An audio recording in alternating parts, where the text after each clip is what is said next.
Time doesn't erase murder. It just hides it better. They said the case was closed. They said no one was watching. But someone always is. This is Santana True Crime.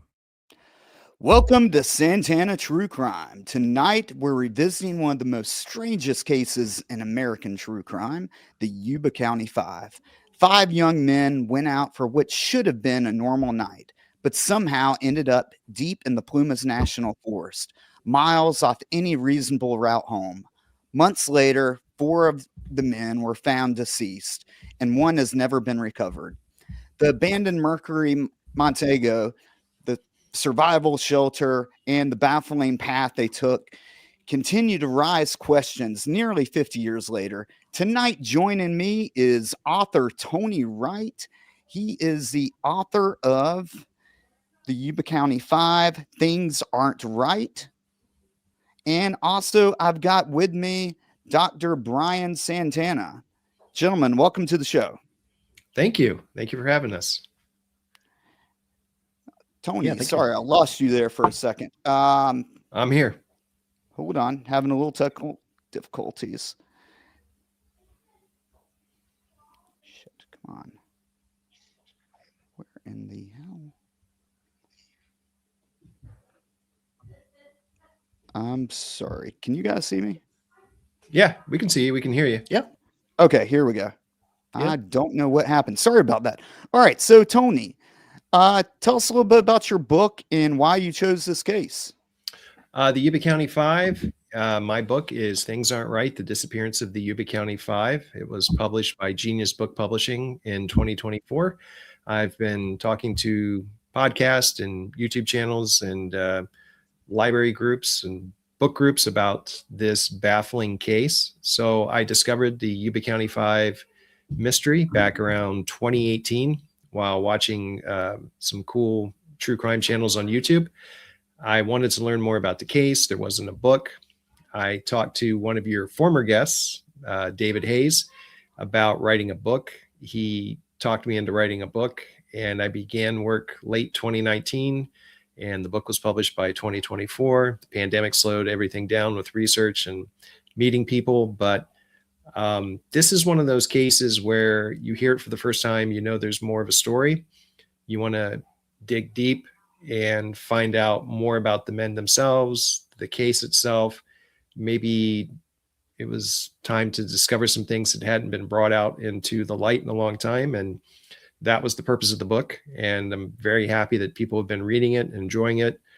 Some people not enjoying it, but that's life. And like I said, it's a case that still gets quite a bit of attention on true crime podcasts and YouTube channels. People still talk about it on social media. And it's just good to have this book for people to do research and learn more. Tony, can I jump in there real quick? Brian, sorry to interrupt you, but I wanted to make sure I got this plug out. A little bit of a technical difficulty there. So his book is Things Aren't Right, The Disappearance of the Yuba County Five. Again, and what is so unique about this book and why it's quoted a lot in other YouTube shows, and you were on Netflix as well, is because you were the only person I know, at least, that had the actual file to the case and was able to sit down in the sheriff's office. Brian, I know that you are a professional researcher and you know of how difficulty it is to, get these files, and especially get unredacted files. That would be the key. This is not a sheet of paper that's completely blacked out. You were given full access. You just could not take pictures, correct? Correct. So when I went to Yuba County, I could sit in a room. They had a giant computer screen because the whole case has been digitized. I can pull up each file. And if I wanted any information that was unredacted, I had to handwrite it.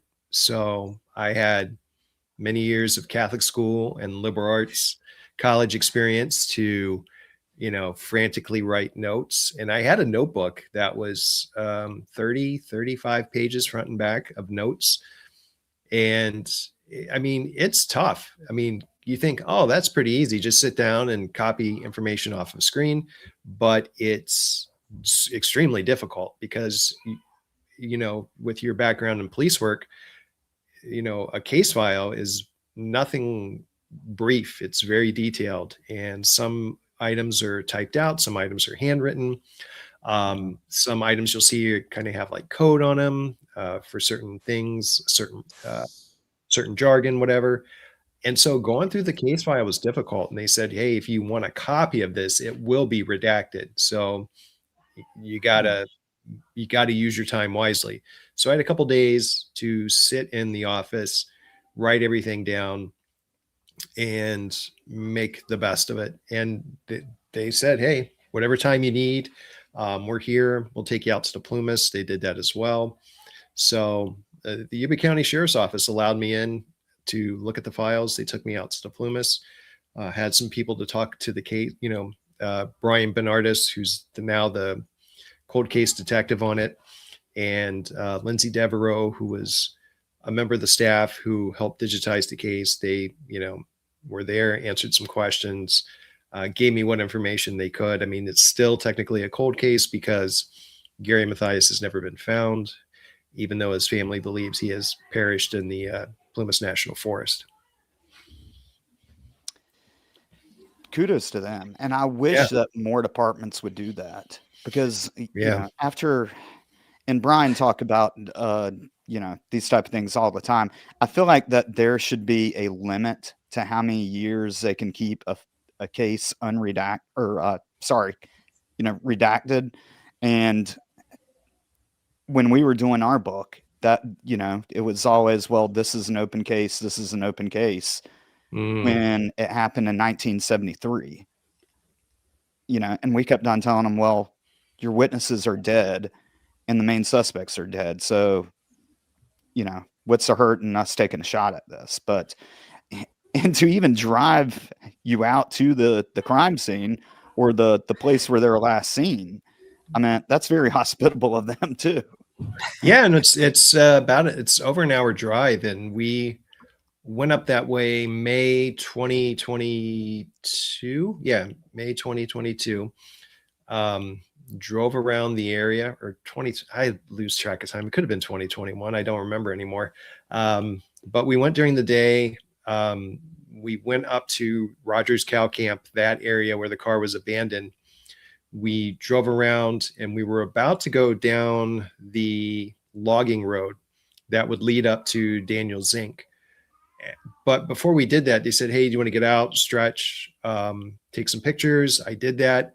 I was walking towards the vehicle we were in and noticed there was a nail in the tire. And I said, I don't know if you want to go any further. They said, yeah. And another issue was with the wildfires at the time in California, there was quite a bit of damage to that area. And they felt that there could have been some trees down and maybe some obstacles that they weren't ready to get past. So we didn't have a chance to get up to the Daniel Zinc area where the cabins were, but getting up to Rogers Cow Camp area was good enough for me. And then I would go back there 2023 in February with the Files of the Unexplained TV crew. And that time we went during the evening, and we ended up there at night when the guys would have been up that way. And it was pitch black, very intimidating, much different than it was during the day. So I had a chance to go up during the day, and I had a chance to be up there at night, and it, literally and figuratively, night and day experience, being up there.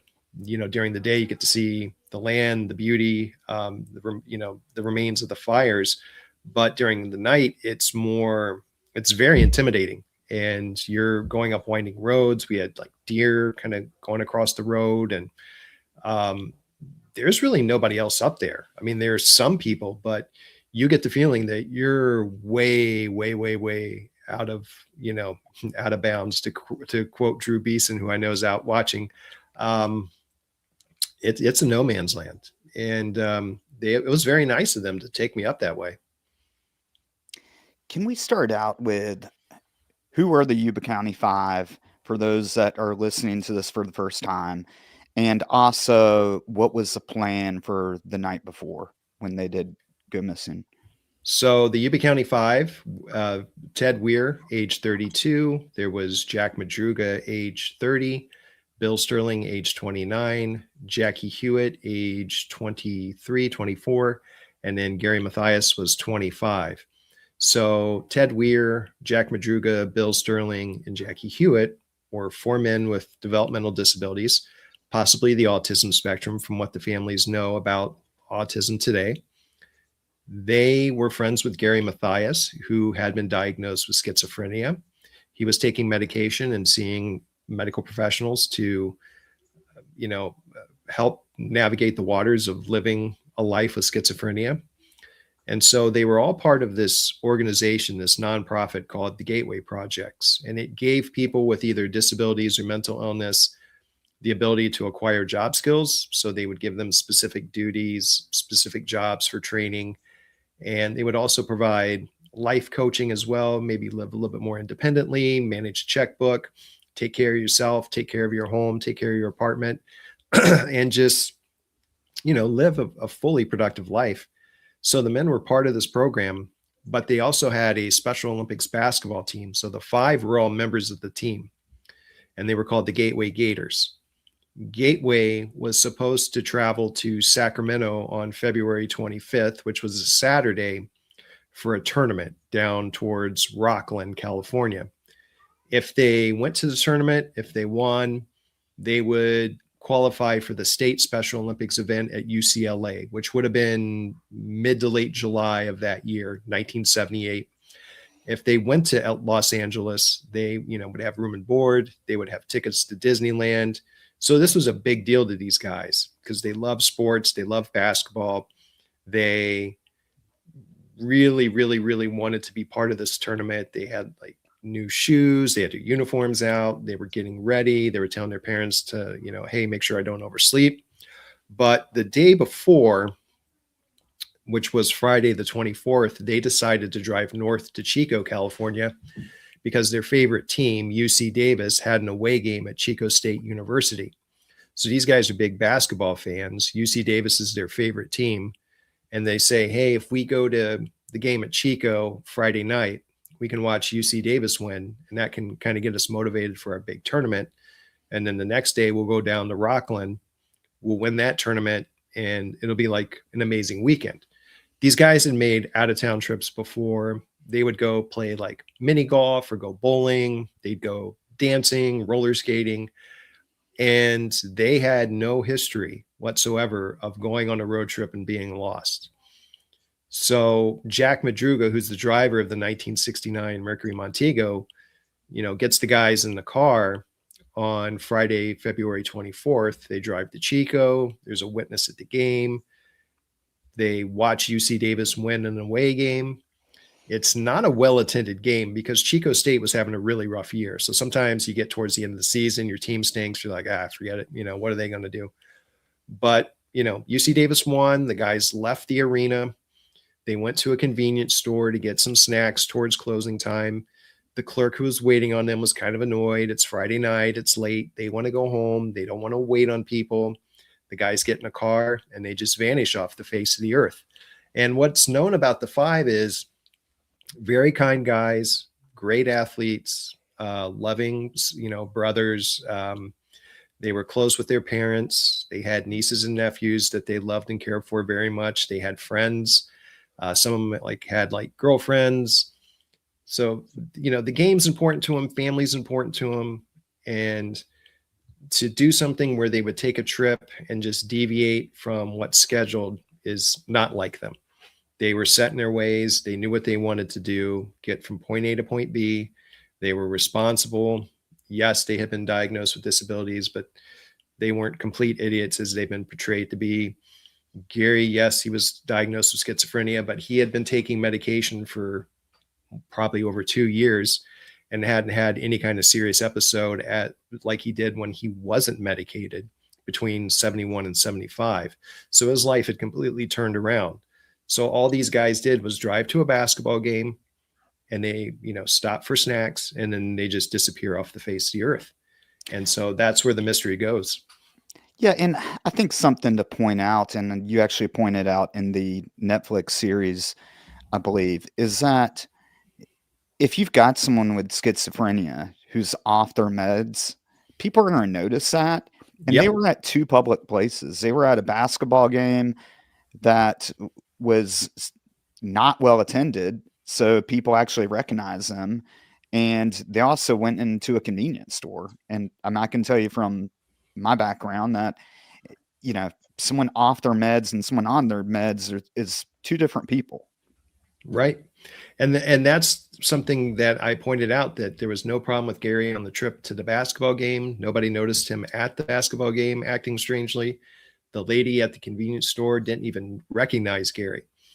When you talk to the person, his name was Bill Lee. He was the editor of the newspaper in Chico.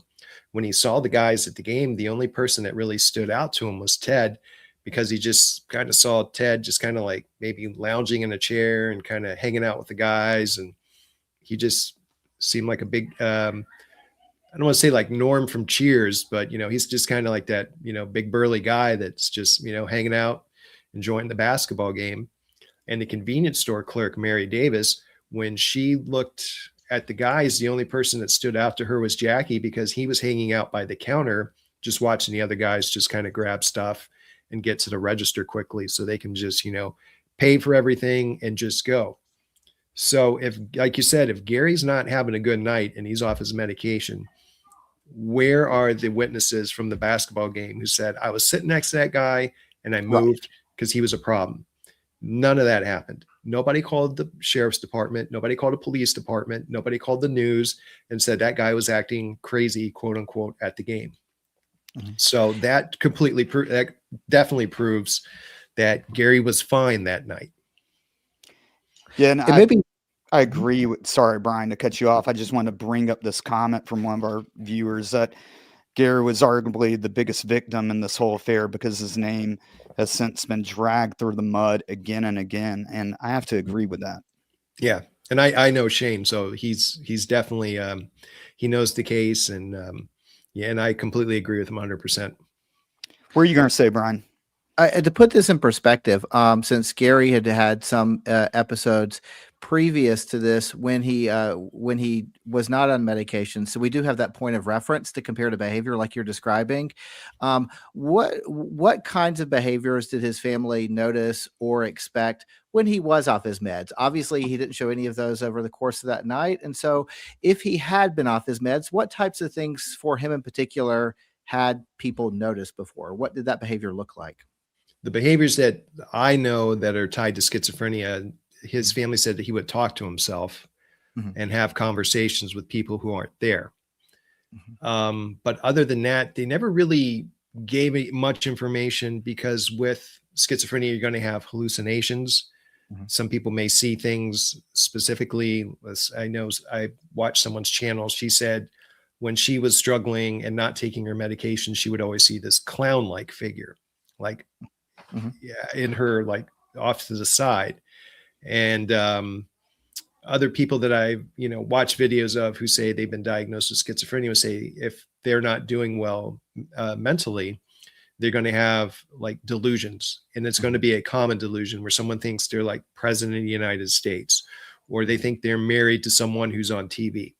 Now, I never heard anything about that from Gary's family, and they didn't really get into that information. But in his arrest, Gary was just not thinking rationally. As with schizophrenia, he went to a neighbor's house and broke in, an old neighbor's house, and broke in and said he was looking for a ring from Satan, and he was there to collect a rent, and he was the landlord. One thing I will say that I've noticed from Gary when he wasn't on his medication, there was a thing he said, something like, I've killed you once, but you'll die again, or I'll kill you again, or something like that. It's something that he said while not on medication. That's the only sort of commonality. I mean, he had like an arrest for like stealing a car and, fighting a police officer. But once he was on his medication, there's no arrest. You can look at the newspapers because you can see him off his medication. His name's in the newspaper all the time. After that, it's a complete change, and he's not having any issues. And his mom and stepdad knew if, he's not taking his medication, he's not going to play in the basketball tournament. So he wants to be in the basketball tournament. He's going to take his medication. And his family said he was doing just fine. But So you didn't have any, because that's one of the comments we just got to about, I don't know where they got this from, but is there any truth that the team coach volunteered info about Gary that he could snap? Have you heard anything about that? Yeah. So that does come from the sheriff's report where they interviewed the coach of the basketball team. He gave his 2 cents on everyone but Jackie, if I'm not mistaken. But he said that Gary was extremely spacey and he thought he could snap at any moment. However, the basketball coach himself and the interaction that he had with law enforcement was not a pleasant exchange. So it's hard to tell what was going on there. And I did talk to someone with Gary's family who truly believed that the basketball coach did not personally like Gary because he has schizophrenia and may have had a personal bias against him. So yes, that statement was made by the coach, but the family does believe that the coach was not a fan of Gary's. And that's a very strange statement too.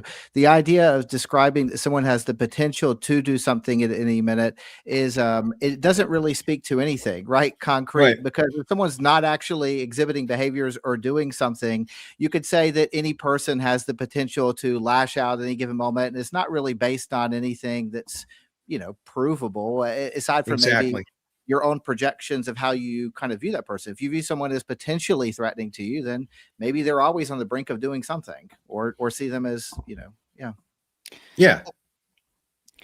So Tony, we know that they definitely went to the game. They definitely went to the convenience store. They got a bunch of snacks for their trip back. It sounds like everything's going well. Can you explain the route that they should have taken from that convenience store home and then the route that they actually did take?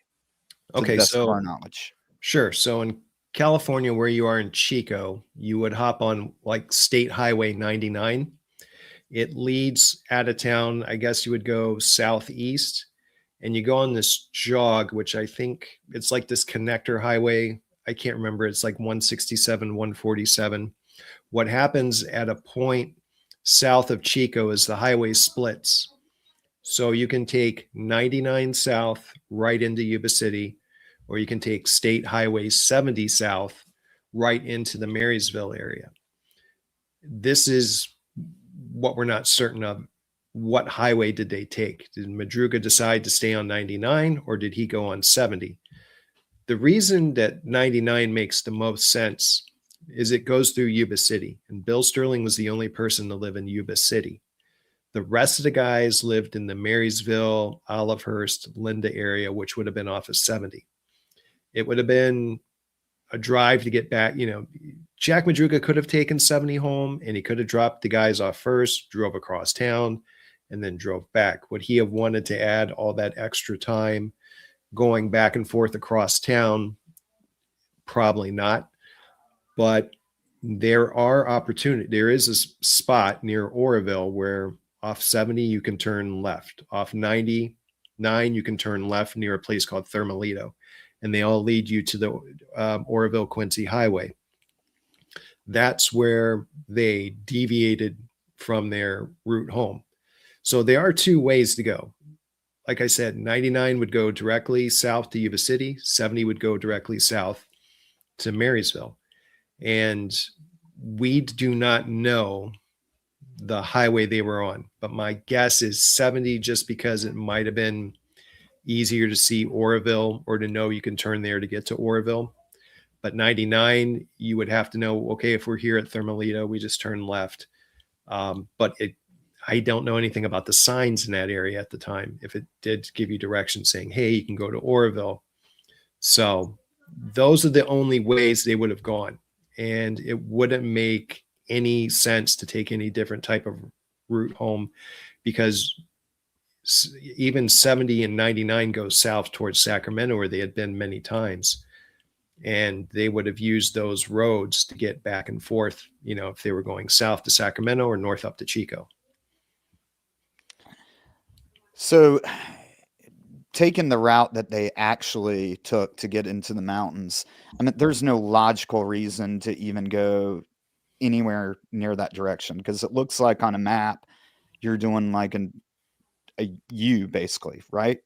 Yes. So if you exit 99 or 70, you turn left, you're going to drive through Oroville.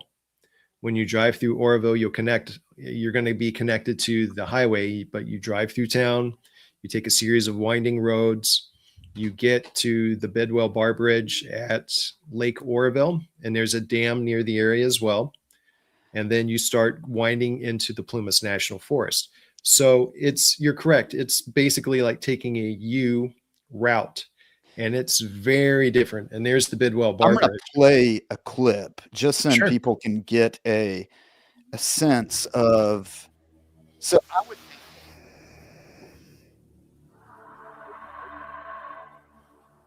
I mean you've got I don't know if how street lighting is, but It's you've got dark at water night. on both sides.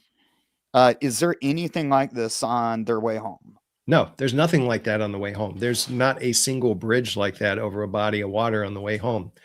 And Gary would have known that area because I know he went up to Lake Oroville, and maybe some of the other guys did go up to the Lake Oroville area too at times. So if they see Lake Oroville, that should be a sign like, no, that's not the right way home, because the road you're taking home, it's very uneventful. There's not much happening.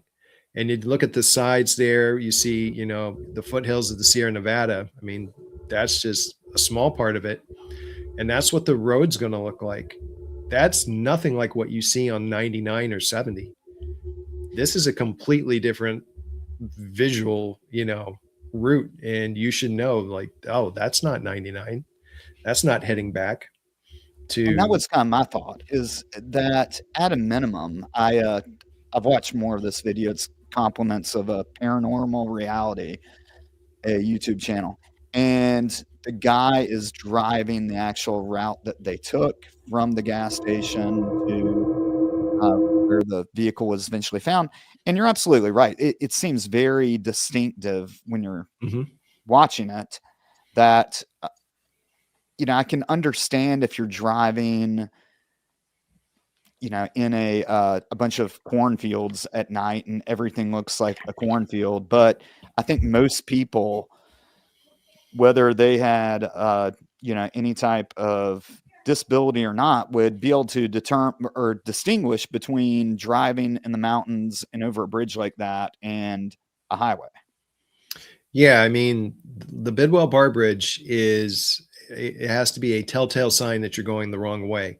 And the further up you go, there is another, like, I don't want to say overpass, but bridge type area that you cross. And that too has got to be a sign that this is not the right way home. You're going the wrong way. You have spots on the Oroville Quincy Highway, which are like cutouts where you can just, do a U-turn and just, get the hell out of Dodge. The more when I went up there with the crew from Files of the Unexplained, we actually did stop after the Bidwell Bar Bridge to get some video.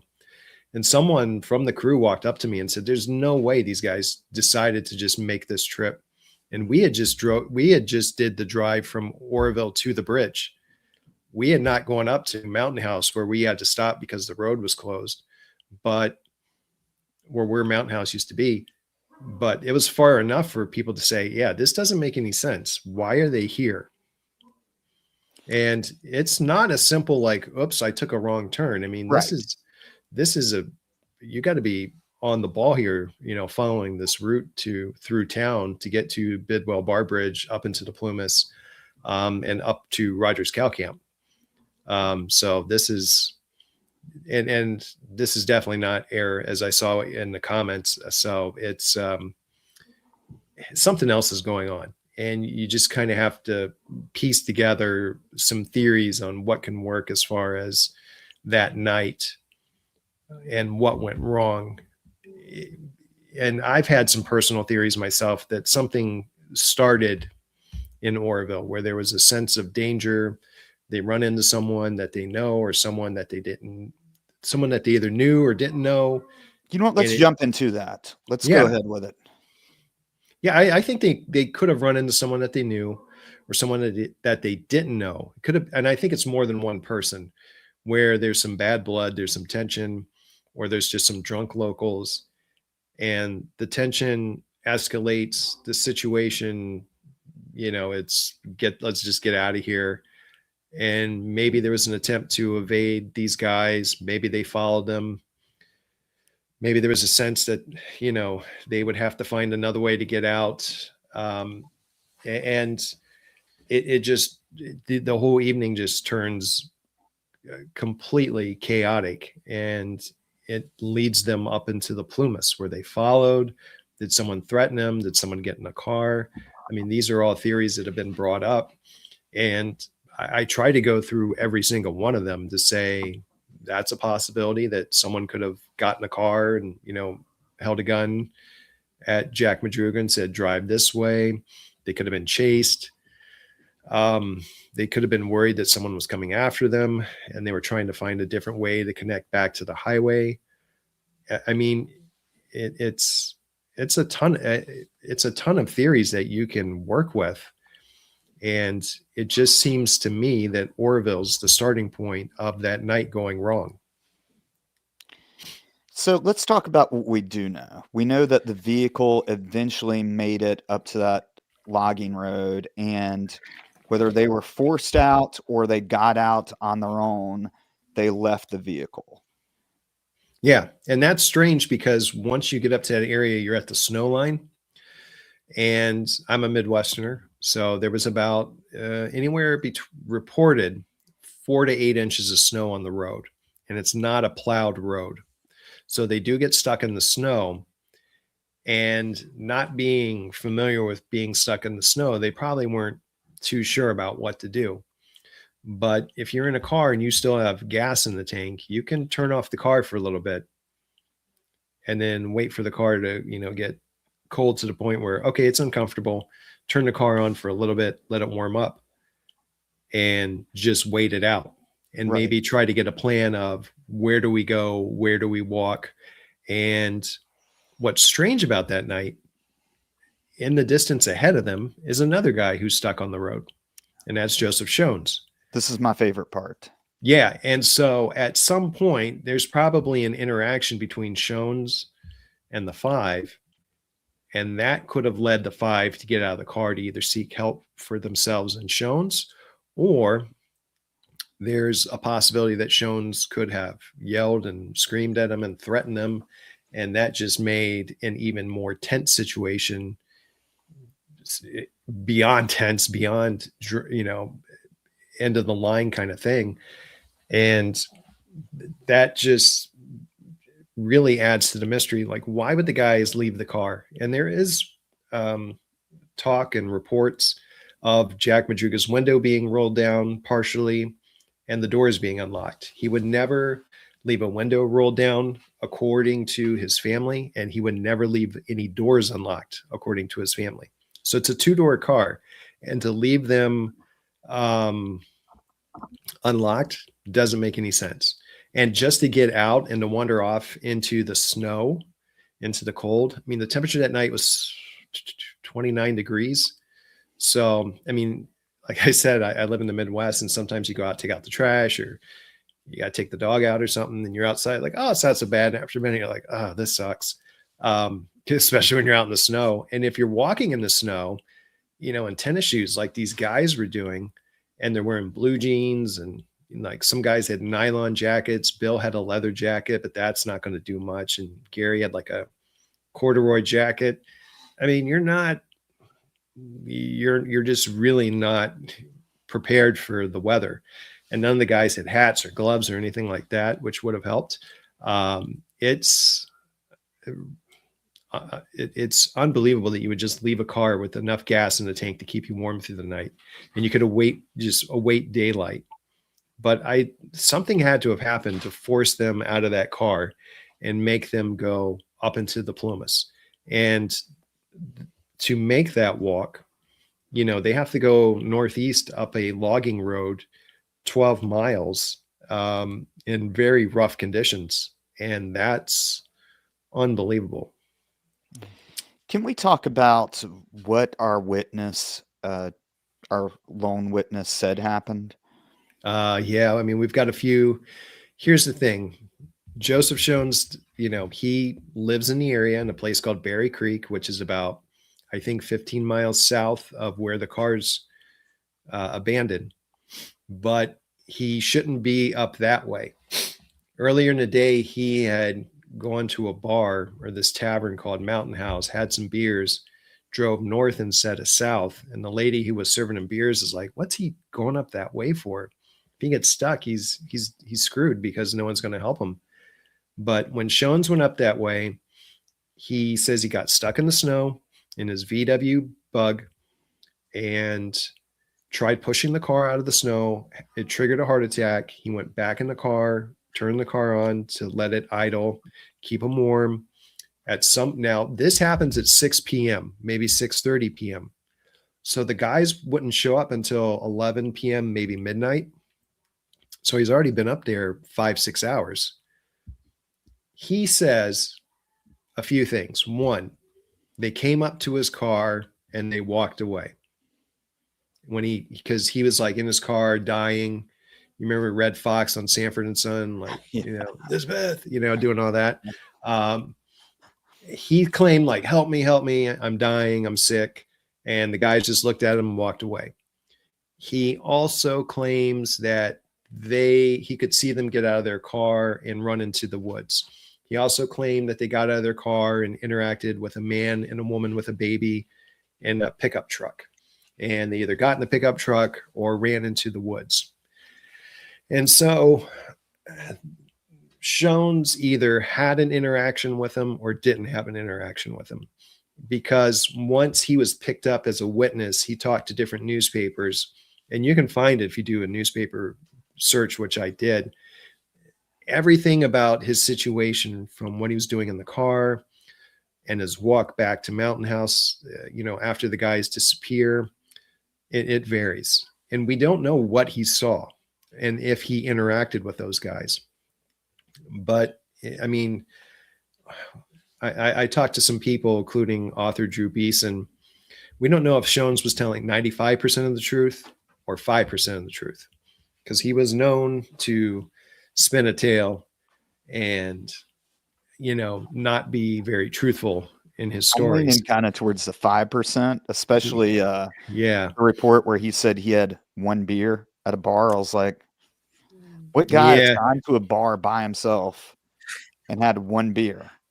Like, that's I don't pretty know lame. if I believe that or his 8-mile heroic walk. Yeah, that he made back.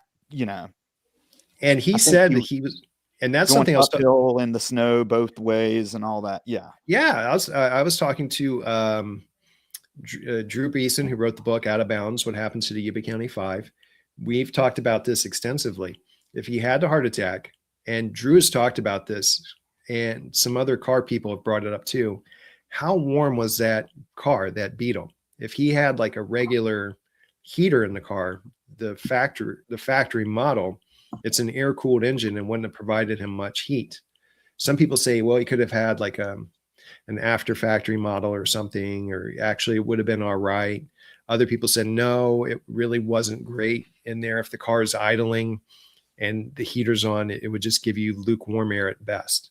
But if you've had a heart attack and you're in your car and you're not doing anything for a long time, and then these people show up who could help you and they vanish, you wait a few hours, and then you walk south 8 miles in the snow, the mud, and it seemed like everything.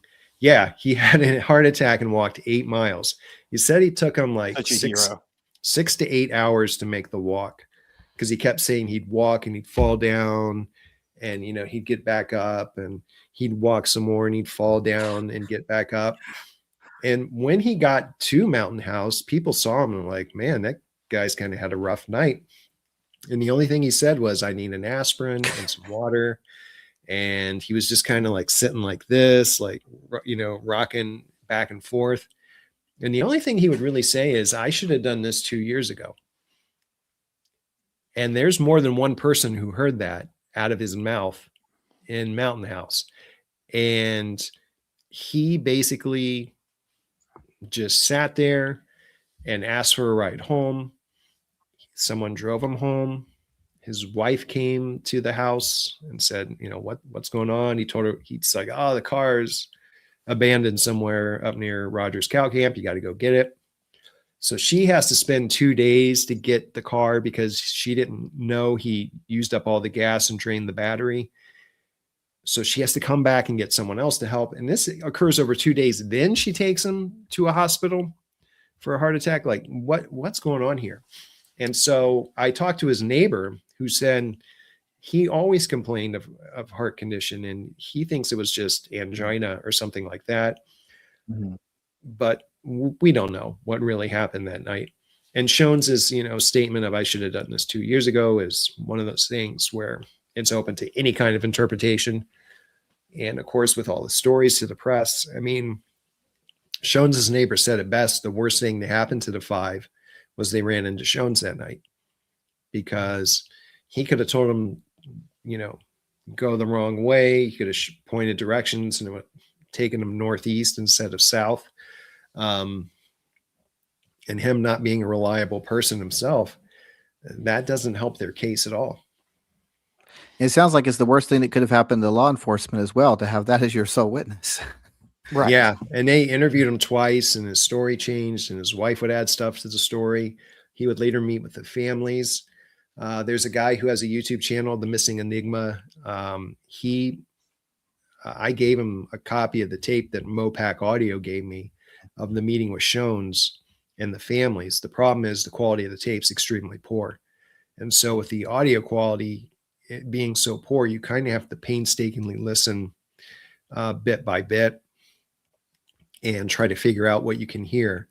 And from what we hear, Shones claimed that he wasn't drinking, and, there really wasn't much snow where the guys got stuck, and, this and that. And he really didn't offer any advice or any help.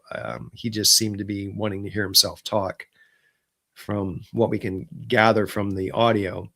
But yeah, it's like the worst thing to happen to law enforcement and the families is the most unreliable person in the world is the last person to see this great mystery unfold. And he would, if he had told the truth, and we don't know what he told the truth about that night, we would probably know more about the case. And even adding the whole pickup truck and the woman with a baby and things like that, it doesn't help the story at all. And I don't think he saw a woman with a baby, to be honest. I don't even know if he saw that pickup truck either. I mean, what type of people would pass through this area? Because, it seems like this is an extremely remote area, and you would basically be lost, if you're going there at night, right? I mean, you're not it's not a cut through to get to another road. Am I correct in that? Yeah. I mean, you don't want to go that way, because further from what I was told from a person who worked for the Forestry Service at the time, the road was chained off because the snow was too deep, and you're not going to go through that. And there's no plow or equipment that they're going to send that way.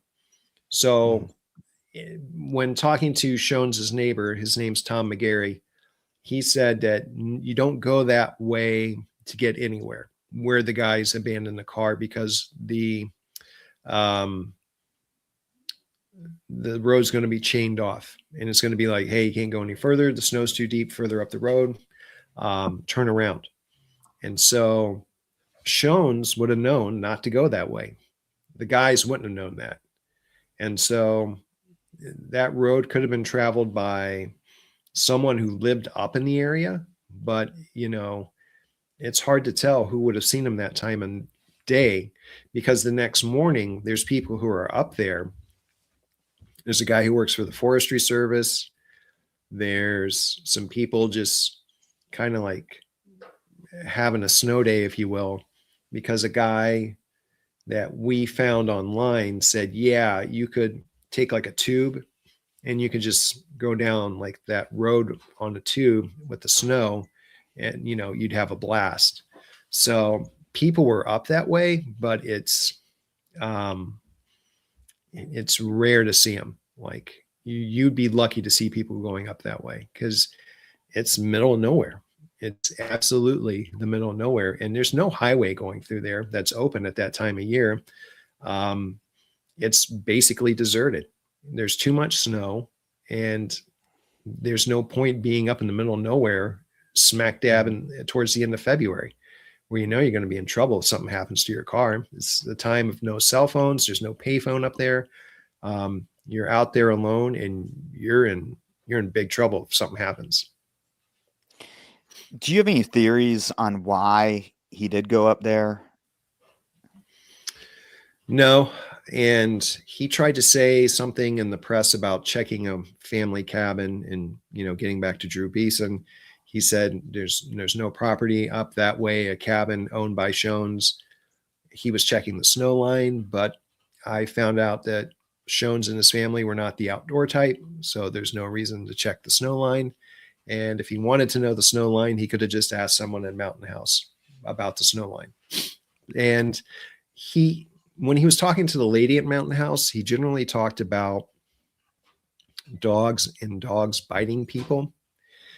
And that night he claimed he heard like a whistling sound. So I thought at one point, was there a dog involved in this? Did Shones like, you know, let a dog loose up in the Plumas that was bothering him or something, like a neighbor's dog that just got on his nerve? Was he looking for something that was up there that he wasn't supposed to? Because another problem with the Plumas for a long time has been illegal drug activity. There was a lot of marijuana growing up there. Someone told me a story about a meth lab that was up that way. That I've talked to some people who've had experiences up there, and they say it's a different world. It's every man for himself, and it's kind of lawless up there. And I don't know what Shones is doing up there, to be honest with you. It makes no sense to go that way. And the reality of, you know, the truth of what happened died with Shones, and that's unfortunate. He didn't really offer any explanation to the families other than, oh, I was just, you know, screwing around. I was just, you know, driving. I was bored. Just screwing around, right? Did he have any type of incident with a gun or any type of violence criminal record? Criminal record, yes. He did have a criminal record that included drunk driving, stealing an automobile. He was investigated for writing bad checks. And there was an incident with a gun. Shones's neighbor, the guy I talked to, and another person verified this, that they had a dispute with Shones and his wife over something. I don't remember what it was. It ended up with them all sort of yelling at each other. And then eventually Shones walked out of his residence with a rifle and began firing just randomly in their direction. And so they had to take cover. And so they went and got their rifles. And eventually the sheriff's department shows up. They talk to Shones. They don't arrest him. And they just drive away. That's law enforcement. And so they said, yeah, Shones just one day just started firing his gun at him. And this would have been 81, 82 when that would have happened. So about 4 years or so after the incident with the Yuba County Five. When you're looking at the case file, does law enforcement's opinion of Shones, or like how they look at him in this case, does it evolve and change, or did you notice, is it pretty consistent as different investigators maybe over the years become attached to it? Did you get any insight into that? I talked to the guys that were working the case in 78, and one guy, Avery Blankenship, who was a detective, said he was just bogus. He never bought any of his stories. He didn't believe him. The families don't believe him. Jack Beecham, who was the undersheriff, I talked to him. He just brushed him off as basically a non-factor in the case. And then let's see. And the people I've talked to about Shones, and, you know, the people who have known Shones, didn't have anything good to say about him. So he's definitely not the most honorable character out there. But at the same time, I don't know what law enforcement thinks of him now. He's just probably just another piece to this big mystery. I don't think they're too concerned with him, but that's just my interpretation of what I gathered in talking with him. That, he's passed away and he's just a non-factor at this point. Do you think many of the misconceptions tied to this case, or are tied to just him inserting himself really into this story in that way? I mean, it sounds like if he's the last person, law enforcement has to do something with it. They have to follow up and look at that. But then there's the potential that this person who's not very credible is also kind of dictating the trajectory of what they're doing, which can lead to people telling stories and analyze what they're doing. And, it can spiral into a lot of kind of mythology and maybe misconceptions. Yeah. And I think that's what happened with the case, is shown through all this stuff out there. And then at the same time, there's all these other people who claimed to have, I saw them in here, I saw them in there. So they had to follow up on all these leads. The thing about Shones that they did talk about, the guys that did have, who were working the case in 78, said there was definitely this feeling that if we interviewed Shones, we could trigger another heart attack and that could get us into some legal trouble, which I found a bit odd. But the problem is he adds all this stuff to the case, and it's, the story of what happened. And I think the pickup truck and the lady with the baby really just threw the case one way, and then all these other sightings of the men, and then bringing in psychics, they all brought in these things that were planted into law enforcement's brain, and they just basically said, wow, we've got to follow all these leads, we got to do this, we got to do that, maybe this happened, we got to listen to this and that.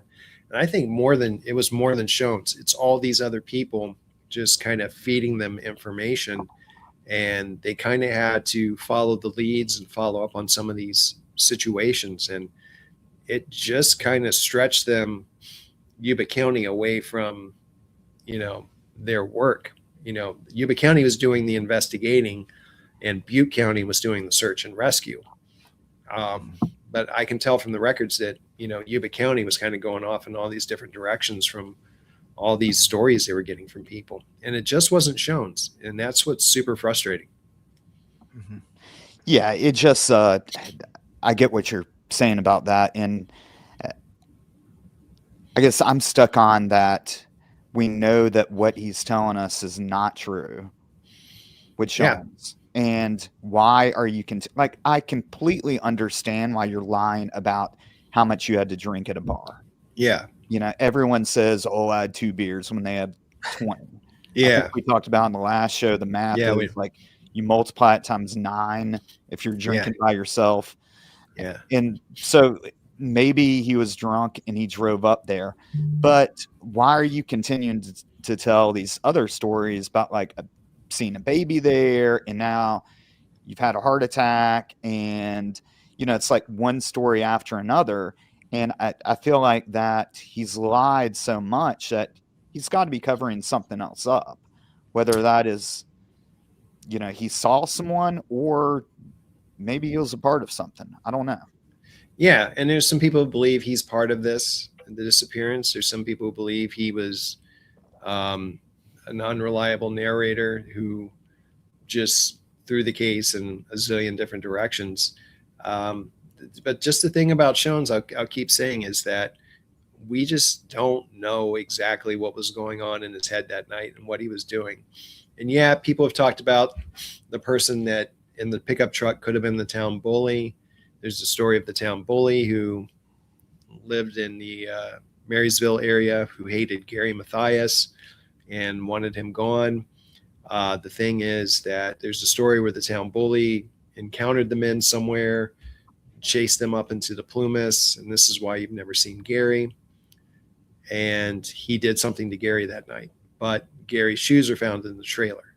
So there's always been this story of the town bully and some other people going after the guys that night. There's different versions of like fights. It was at Bears Market, which was the convenience store in Chico. It was near the dam in Oroville. It was here, it was there. But the town bully, his name doesn't go away from the story.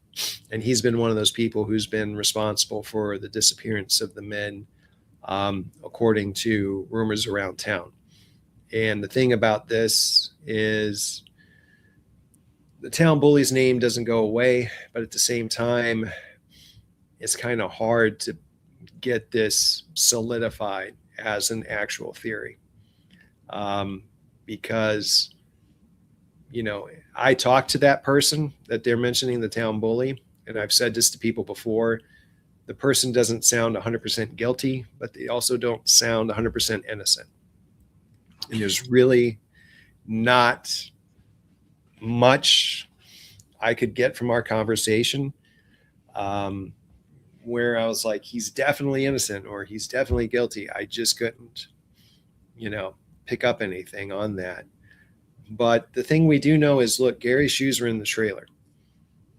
And so they left that car for whatever reason. Did someone force him up that way, had like a gun at the car and fired a warning shot and said, get out of here? Could they just run out of the car and try to hide? Maybe the person that was following them, was far enough behind where they had to come and park and look. Who knows? But like I said, the town bully's names come up a lot the thing that you can't overlook is the fact that the people who bring it up are people who don't talk to each other or don't know each other. So how is it that all these people have this story in that community? And that's something you can't overlook, but it's not concrete evidence. You can't find someone guilty on circumstantial evidence. And that's not fair at all. And it's very frustrating because you have a lot of theories on the case, and it's just hard to put someone in a situation where they're actually at that spot. And I don't see, because that person didn't really have a reputation in that area for being arrested. We can find other places around like Marysville, Yuba City, they've been arrested. They've been, doing crimes down here. But the Plumas doesn't seem to be their playground, because I remember hearing someone say, criminals do not like to work in areas where they're not familiar. They like to work in areas where they know their area, they know where they're in control, and they know the area if they have to dispose of a body or do this, do that. And so that is one of those things about this guy is we've tried to put him there. We've tried to figure, out his place in this case. Is he legitimately there, or is he just the victim of a nasty rumor? And there's people who believe in, this is the person that was responsible. And there's other people like, I can't really put my finger on this guy. He was a bad guy. Yeah, but we just can't put him there. And that's what makes the case hard, because there's no evidence in this case that really shows signs of another person, because they did fingerprints of the car and that didn't really get anywhere other than showing, I think, Madruga and Matthias's fingerprints, because those were on file. And I don't think they had fingerprints for the other guys on file. And then with the cabin or the trailer where they find Ted, they have fingerprints that they take in there, but we don't know what they were able to get.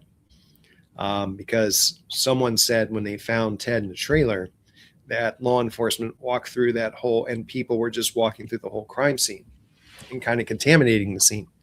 And just kind of, someone said that they believe that they had started burning some stuff not long after they found Ted, because they were just trying to get rid of, certain things that could have been contaminated or whatever.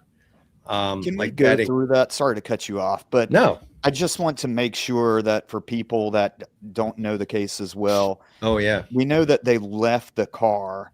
Can you explain to people how far away we know that they walked, where the bodies were found, and under what circumstances? Yeah. So the car was at Rogers Cow Camp.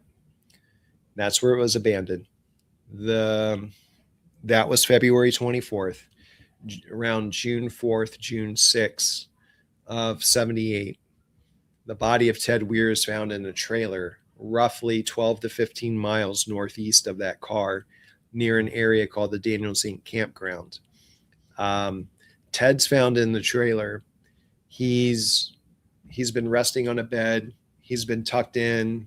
He's kind of swaddled. And when law enforcement, they find him, they notice that he's lost a considerable amount of weight. He has beard growth, and he's wearing the same clothes that he was wearing when he went missing. So they made some, judgments like, hey, this has got to be Ted Weir. But they were shocked at the amount of weight he lost, the beard growth, because he was clean shaven. They found C rations, or these military canned meals, opened and just sort of strewn about the cabin. Someone had been eating food, but with Ted's weight loss, it's hard to say what he was doing to get nutrition.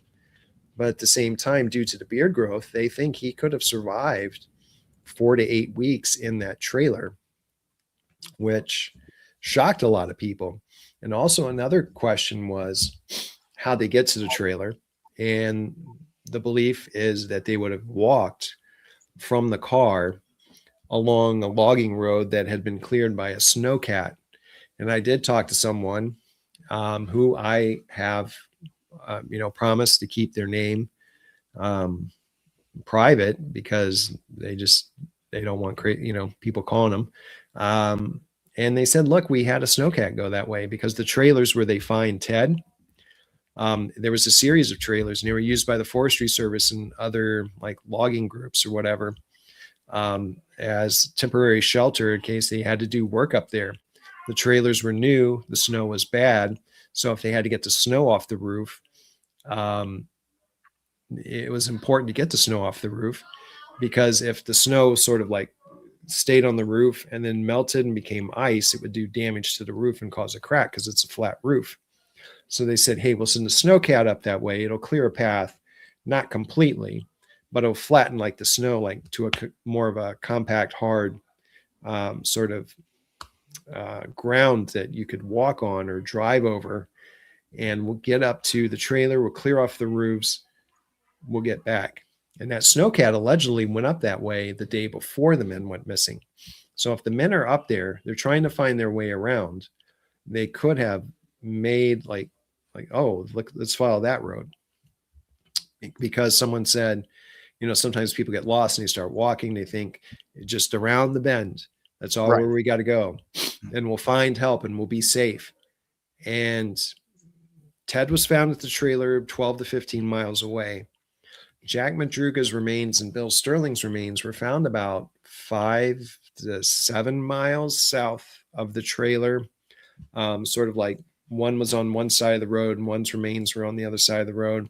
Jackie Hewitt was found about a mile or two south of a trailer. So their bodies were sort of the remains. I should really specify that of Jackie, Bill, and Jack, that he didn't have a full set of remains. Not to get into too grisly details, because it was hard for the coroner to make a determination on what happened to those 3 men. But he could definitely work with Ted's, remains to have an autopsy, because you had a complete set of remains. And his death was ruled pulmonary edema, which was this fluid buildup in his lungs, which they say, certain things can trigger it, like a certain heart condition or being up in a high elevation. And where those guys were, it was 4,600 to about 5,000 feet. Mm-hmm. So there's plenty of snow, tough conditions. And for those guys to find that road and walk it, it's not an easy road to walk. It's 12 miles and it's kind of carved into the Sierra Nevada.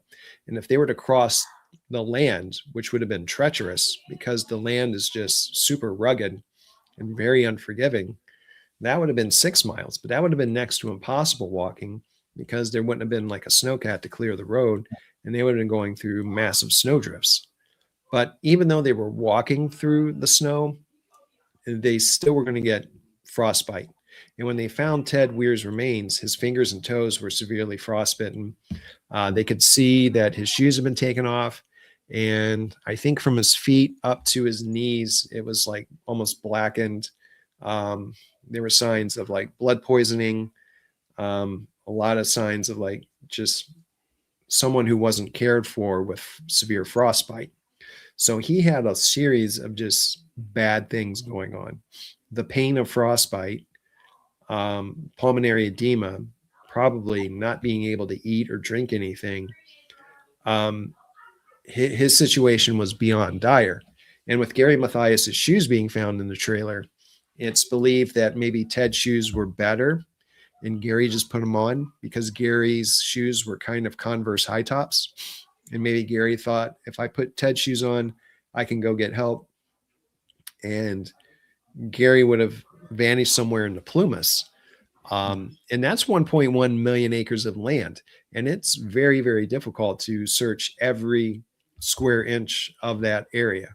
And with all the fires that have been up there recently, I think a lot of damage has been done where it's going to be more difficult to find Gary's remains. And there used to be, there's things you can do in a national forest, which is the Plumas. It's not a national park. And in a national forest, you can do logging, you can do mining.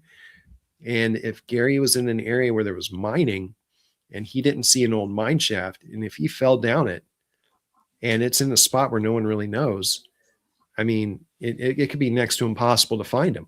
And there's also thick manzanita up there as well. And if he, fell into that, it would be hard to find his remains. And the horrible situation for, Jack Madruga, Bill Sterling, and Jackie Hewitt was animals had scavenged their remains. And it made it difficult for law enforcement to get all the remains together. And like I said, it was even more difficult to find a cause of death for the coroner because all he could determine was it was exposure.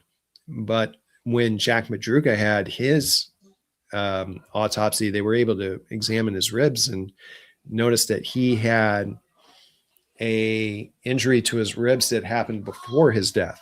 Now, what happened, we don't know. It could have been walking and he fell somehow and maybe hit something. Is that possible? Could someone have punched him if there was a fight? Like sucker punched him right in the ribs. So it adds to the mystery. And they said it's definitely something that happened before he died. It wasn't like an animal, if it was scavenging remains, it wouldn't have done damage that way to his chest cavity or anything like that.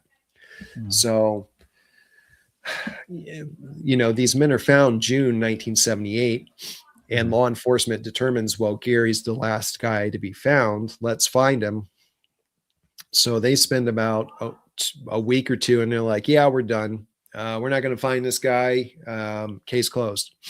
They took a wrong turn and they got lost. And it's an unfortunate tragedy. And then the families are like, wait, what? Yeah. And that's another thing that people are talking about. Did law enforcement know to check all the trailers? The answer from the Forest Service is yes. They were told to check the trailers where they would eventually find Ted Weir. The reported response from them was, they would never make it. They're not that smart to get that far. And that's a long, to keep in perspective, they're walking at night and it's freezing. They don't have any type of snow gear. They're wearing Converse, which is like a canvas shoe. And you're talking about walking for what, 6 hours? I mean, 12 miles. You think a 20-minute mile, maybe? Yeah, in the because you're snow? walking. Yeah, you're walking uphill, And you're 4,000 walking uphill. Yeah. and you're at a higher elevation. So that's definitely going to test you. Freezing conditions. When does hypothermia kick in at this point? Has to be. Sorry to cut you off there, but this is another point that bothers me, is that suspects do this all the time. When they run from you, they run downhill, or they try to run downhill because that's the easiest way to travel. If you were lost, or you could run away from someone downhill, I'm sure that they would have gone downhill instead of uphill, right? Unless there's something that's blocking that path. Yeah. And I talked to someone who's worked for the Forestry Service up in the Plumas, and he said, hey, if you get up there at night, and even if you're there during the day in the winter and you're not, equipped with a compass, or you're not well, if that familiar with the terrain, you can get lost very easily. So if these guys are up there at night and they're not really sure where they are, they could have taken a wrong turn and gone towards the logging road. And in fact, when I saw it, it kind of went down for a moment, and then it probably went back up. So that could have been something that they saw, like, oh, does that go down? Right. But again, this is something that I saw, 2022-ish as opposed to 1978, but I don't think much has changed with those roads. And right. And just being at night and having those same issues. I know before the show, we talked about Brandon Swanson, where it was kind of the same issue. Well, we believe the same issue, where you see something in the distance and you go, oh, that's not that far away. I'm going to walk to that object. And it ends up being, 15, 20 miles away. Yeah. And that there could have been something that caught their attention and said, oh, if we just go this way, we might. Yeah. And it's very similar. Like, Brandon Swanson thought he was, somewhere, but he was way off. But I think in this situation, these guys probably knew exactly where they were, and they knew it wasn't close to home. And they probably had, moments to think, like, what do we do now? And Madruga and, Matthias had military experience in the Army. How much survival and sort of, training that they had towards that, I'm not too sure. But I do know that someone would have had to have, led the group and say, we're going to go this way, and we're going to get help, and then we're just going to have to come back and get the car. But Madruga had his keys on him, so he left that car with his keys. So we know that he didn't leave the keys in the car. He kept them with him. Given that you mentioned that law enforcement, the potential contamination, and you use the word crime scene, and what I'm curious about is, did law enforcement, was there, they were taking fingerprints and doing things like that, but did they look at this as before the coroner had an opportunity to autopsy the bodies and release their findings? Did they imagine this as a potential crime scene, or was this something that, I'm just trying to wrap my head around the idea that, like you said, someone in the comments had mentioned that, well, it's not worth searching these other cabins, or not worth looking. It seems like there's not a lot of concern early on with them thinking about this as a potential crime scene, but yet they're also doing things like taking fingerprints and making at least some nods towards things they would have done during this time period. And I'm wondering, maybe you could speak to, like, how they were looking at this, especially those really early people on the scene. From what I remember, early on in the case, they kind of felt that it was foul play. As the months progress, they almost seem to get into this mindset of a wrong turn. That Gary knew someone in a town called Forbestown, which If you drive through Oroville and continue going straight and make this turn, you get to Forbstown. But that's a heck of a detour to take on a night before a big game. And why would you make that trip? But it seems like at that point, there's a belief that foul play is still there. But it almost seems to me, from my perspective, that the theory of getting lost is now the theory of many in that case. That's on the law enforcement side, even though the families still believe this is clearly foul play and something was going wrong that night. They did take fingerprints, but they couldn't get Ted's fingerprints because his fingers were badly frostbitten. And they tried sending, some of his digits to Sacramento to a crime lab, and they said, there's nothing we can do. I mean, his hands were so badly frostbitten that we cannot get a latent print off of any of his digits to compare to what you've got on the C ration cans. And they also had a few other items from the trailer they were trying to fingerprint. So it seemed like it was just a dead end for him. Unfortunately, they just they only had a few items to fingerprint. But the problem is they couldn't compare they didn't really have much to compare with what they had. And what they sent was C ration cans, cardboard, maybe some books or paper. That's it. And who knows what else was in the trailer? I mean, Ted's watch was in the trailer. He had taken it off at some point. And I think there was a ring no, the watch wasn't Ted's. I'm sorry. The ring was Ted's. The watch, no one knows who it belonged to. And it was kind of theorized by some that someone could have left it there who stayed there beforehand and accidentally left it behind. But Ted's ring was on the stand near his remains. He probably took that off at some point because his family said that he had received that, I think, as a Christmas gift or something one year. So that's what we know about the scene there in the trailer. But I don't know how seriously they were taking foul play at certain points, because it seems with all the newspaper reports as the men are being found, the tone kind of switches to, this is a tragedy. This is unfortunate. It seems like they took a wrong turn and they probably wanted to go to Forbstown. But the families are like, no, they wouldn't have wanted to make that kind of trip because it would have had them so far off course. Just like going up into the Plumas the way they did. It makes no sense. And that's part of this case, is nothing really makes a lot of sense. Yeah, and that's one of the issues when we're looking at fingerprints and treating it like a crime scene, is that, the longer you wait, the more this stuff dissipates, especially with fingerprints, how it's just a collection of oil and dirt essentially on your hands.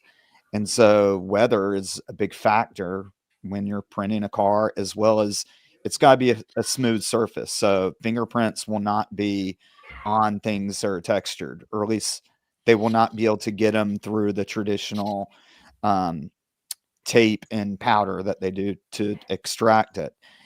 And that's an obvious problem when you're treating it more of like a missing persons case and not like a crime occurred.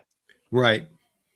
And that's what makes this easy or hard to, deal with, is all you see these things, they almost seem like missed opportunities because they had the car for a while.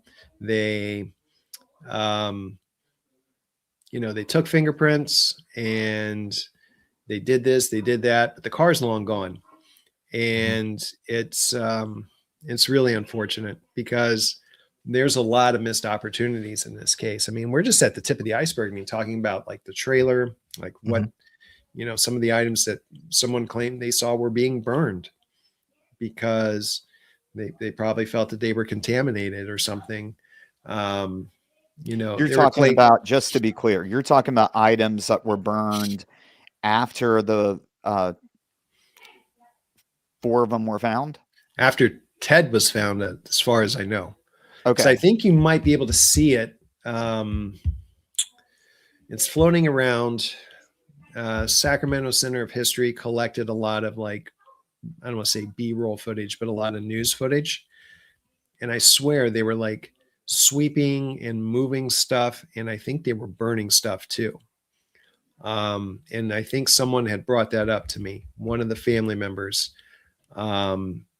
No, Shane, the person who didn't own the watch never came forward. And they don't know who it belonged to. But getting back to that, Gary Mathias' sister was up there, and she was the one who told me she saw people walking through the crime scene. She could walk through it. Ted Weir's cousin saw pictures of Ted. He was in law enforcement in Sutter County, and they were part of the investigation because it's tied to Yuba City. And he saw these pictures of a deceased body, and he's like, "Yeah, that's Ted. He's my relative." And they were just kind of laying out somewhere. I don't know where, but he saw it. And so, and this is just like just a lot of like missed opportunities and sort of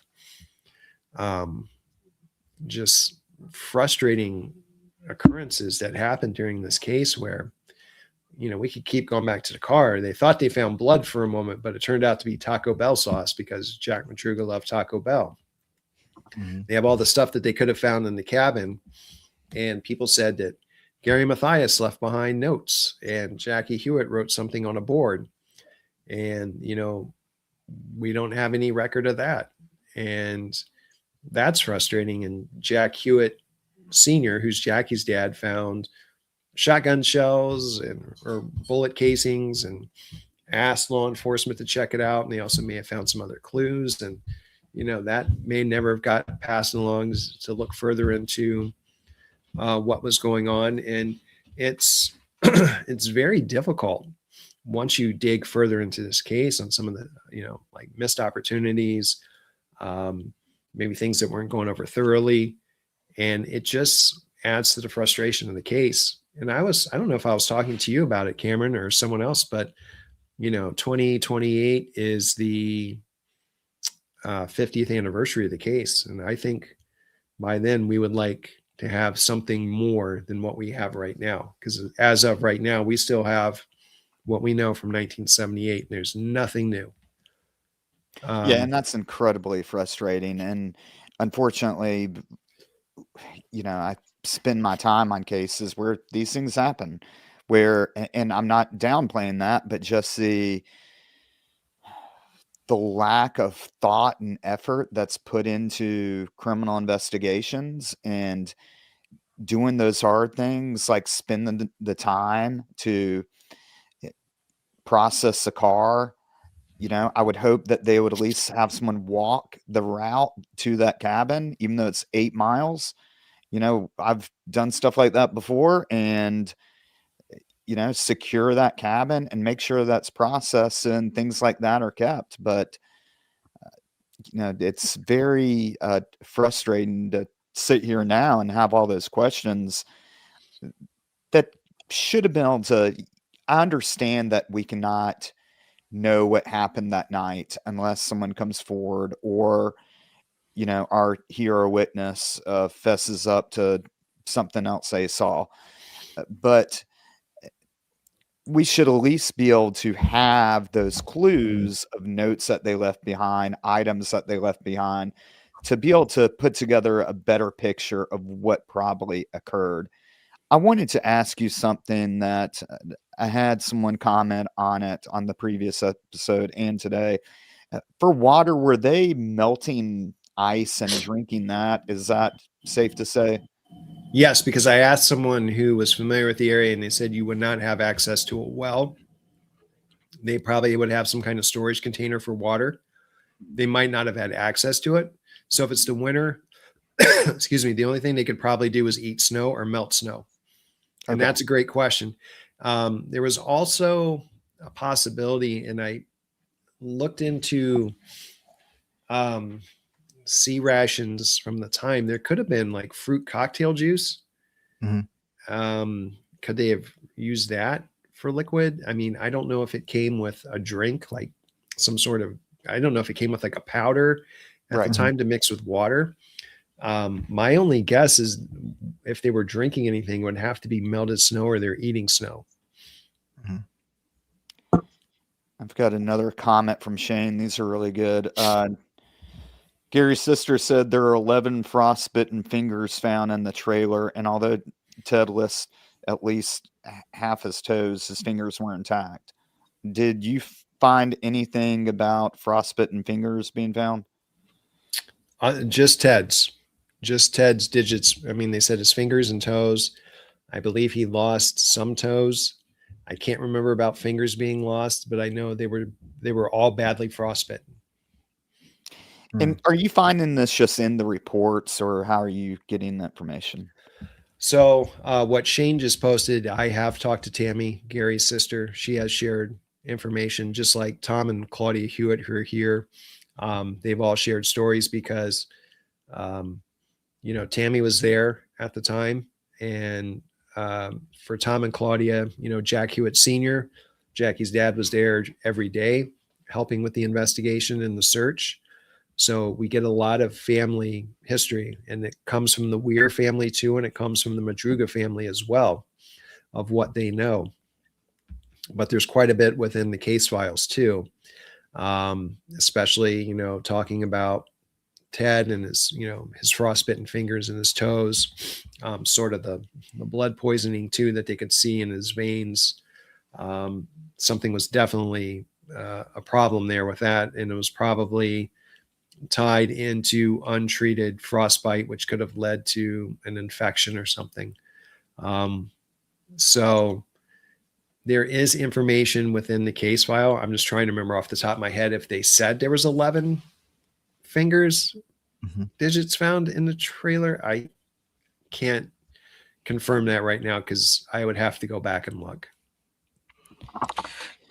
Can I ask you a quick question ahead, about the case file as well? Yeah. I know that Cameron and I worked on a cold case, and a lot of our efforts was spent just kind of wrangling information from the case file or tracking down people who we knew popped up in it to kind of get to kind of tell us what was in the case file. And it was a lot of triangulating information. It was really complicated, and I think sometimes people imagine that having access, particularly true crime authors and creators, imagine that having access to the case file makes your life a lot easier. But in fact, it can make it a lot harder. I was just talking to someone yesterday from a courthouse in a sheriff's department in Oklahoma. And they were like, well, we've got these 1,700 pages we can send you. And not all these are indexed very well at all. And I'm just wondering if you could speak to the process of, you've got all this information, but you've also, as you've described, not only got these unreliable witness statements, but early on, they're tracking down and talking to everyone and everything that's popping up potentially. I mean, ideally, if they're doing this right. And so you've got all this information. What is your process of just like sorting through it and realizing that there's a lot of stuff that, while it might be interesting historically, is not really going to be part of the story that's going to make its way into your book? Yeah, from the case file that I saw, it was an electronic file. So you open up a folder and it will say like Jack Madruga, Ted Weir, the guys, all 5 had their individual background investigations that they did for the case. Then it's like autopsy files. Then you have something like miscellaneous correspondence, which is a bear to go through because it's anything and everything. Then they'll say like interviews, and there was a file for Joseph Shones, and there was a file for this, and that. But then sometimes you would find that there's like files that are a bit unorganized, and there's just random stuff thrown in there. And you have like a page like this, and it's mostly like text, and you got to like go through it and read it because it's an interview with someone or notes from, various interviews. So you kind of have to sit there and like go through, like, is this important? Like you said, is this not important? So I had to take some of the information that I had and use what was, I could have put everything in there, and the book could have been 2 times as long as it is now. but it was tough to determine what goes in and what stays out. And sometimes you have to kind of second guess yourself, like, man, did I miss something there? Did I not see a name?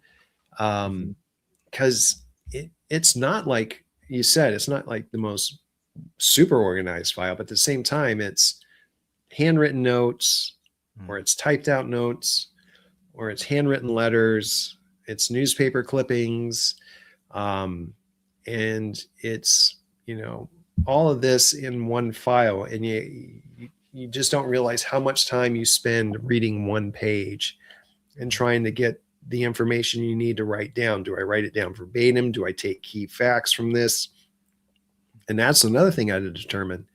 Is this a page that has to be written down verbatim, or is this a page where we're going to bullet point it and keep the key facts? Because I work in local government, so I work in an archive and records management facility, and we've worked with the police, and we've worked with the fire department, and we know records get redacted for FOIA. And I kind of knew with certain files, like, man, is this going to get redacted this way? And you kind of have to navigate those waters in a way where what you're going to get, like what you see right here, is not what you're going to get at the end of the day from a redacted FOIA file. It's tough to go through that. Plus, you've got interviews with people to go through that have to be transcribed. You've got newspaper articles that you have to go through. You have to remember which article to go back to find certain key points about the case. And there's other things that you can even reference as well, not just the case files. So if you have all of this information for the Yuba County Five case, not just the case file, but the interviews with the family and law enforcement, the newspaper, the newspaper articles that are available, not just at like newspapers.com, but you can also look at like Newsbank, and then Yuba County has their own portal through their library. You're going through like 3 different sites, a ton of PDFs. You're just trying to gather the facts for the case that are going to work. Because, I had a lady help me edit the book. Her name's Colleen, and she's like, oh, we got to whittle down what you have here, because some of this stuff may not be as important as you think to the case. And I agreed. And, the book right now, it's well over 300 pages, but the amount of work that just goes into looking at all this, it's crazy. And like you said, I'm really curious about that. The last point you made about, like, one of the things I've kicked myself all the time, because when we were editing the book, like you said, like we had a book that was around 400-ish pages, and the publisher wanted us to cut it down to about 65,000 words. And there were things that were like thrown out. And in retrospect, I look at that and think, like, man, I wish I had included and kept this section in this chapter in the book. Did you have any moment like that with your book, where there was something that maybe you could share that was like, maybe it wasn't essential, but I kind of wish that was in the final book that was published? A choice you made when you were editing? Maybe. I think overall I was happy with what was kept in the book. There's some things I realized, that's not going to be important at the end of the day. What I think I was more kicking myself about was looking through my notes of the unredacted files, saying, did I miss a name? Did I miss something here? Because I would go back and try to, like, okay, wait a minute, this is part of something I'm writing, but I thought there was a name. And there were a couple instances where I was more frustrated with the notes that I took, thinking to myself, did I miss something in that file where I may have had a name that would have linked some stuff together and could have been a different avenue? I think it was more difficult making some decisions, putting certain things in the book. Some things that may not have sounded too flattering to certain people. It is a tough decision to make, but at the end of the day, if you can do it in a way that's respectful, because you didn't want to do anything that's like damaging. And there was some stuff that was brought up to me where I'm like, I do have this. It's not going to be huge to the case, but I don't think it should be in the book. But it was kind of like, yeah, and I don't want to get into some of the information I had, but it was like, it's not really tied to the case, but I don't want to put it in there because it's just going to seem like fodder for other things that are going to come up that are basically nobody's business almost. And it's a tough decision. Yeah, the firebombing attacks on the Gateway were part of the, I know we're getting back to that. We talked about the guys were at Gateway, and they were targeted by an arsonist and a murderer. This guy set fire to Gateway buildings. He set fire to employee cars, and he murdered the director, Donald Garrett, in 1975. They never had a suspect that they publicly named, but there's belief that law enforcement knew who did the crimes, but they couldn't do anything about it. And that was also linked to the case early on. Did the guys know the firebomber, the arsonist, the murderer? And maybe this guy was afraid that they would go to the sheriff's department and rat him out. I mean, that was a theory, but it's very interesting that all this was happening at their, nonprofit agency in 1975. And that was another thing to put in the book. Like, yeah, I got to put that in the book because that ties into the case. And then at the time I tried calling the basketball coach and couldn't get in touch with him, but some other people, I think Drew Beeson and a few other people were able to talk to the basketball coach after our books were printed. And that was another thing, like not being able to get in touch with people. There's certain people that now that the book is written, I could be in touch with this person. I could be in touch with that person. Debbie Lynn Reese. That's another person with the case. She was an individual who lived in the Yuba City or Marysville area. She started receiving strange phone calls while the men were missing. This would have been March of 78, where this guy kept calling her saying, I know what happened to the guys. They're all dead. He kept calling her, telling her all this stuff about the case. The law enforcement was like, record the calls. And she's like, I don't know how. And, but she took notes and shared it with law enforcement. But that was a find. We found her. She's still alive. And I asked her, I said, you're getting all these calls. And she said, I really don't remember that. But we kept talking and we called each other a few times. And she actually knew someone. Her number was unlisted. So if this guy keeps calling her all these times, not on the same day, but on different days, different times, and her number's unlisted, this has to be a person who knows her. Right. And I asked her, can you remember? And she's like, I just don't remember. But she knew a guy who was kind of linked to the town bully and was linked to Gary Mathias's past. So if this guy could have been making the calls, I'm not saying he was making the calls, but he knew her number. So that's something you have to take into consideration. But was she just making these, claims just to get the reward money? Because there was reward money at the time for any information leading to, the discovery of the five, or leading to information on what happened to him. And that could have fueled Shones as well, reward money. And a bunch of other people who called in with bogus leads and, stupid theories about what happened. And even with the psychics, they're more influenced by money than doing the right thing. And probably just feeding law enforcement whatever they thought they wanted to hear. Now, is the Debbie Lynn Reese lady with all the phone calls legit? I would say she is. But were the phone calls a prank or what? And the thing you can't ignore with that is the guy that knew her and had her number is kind of linked to the town bullies group. And again, the town bully doesn't go away.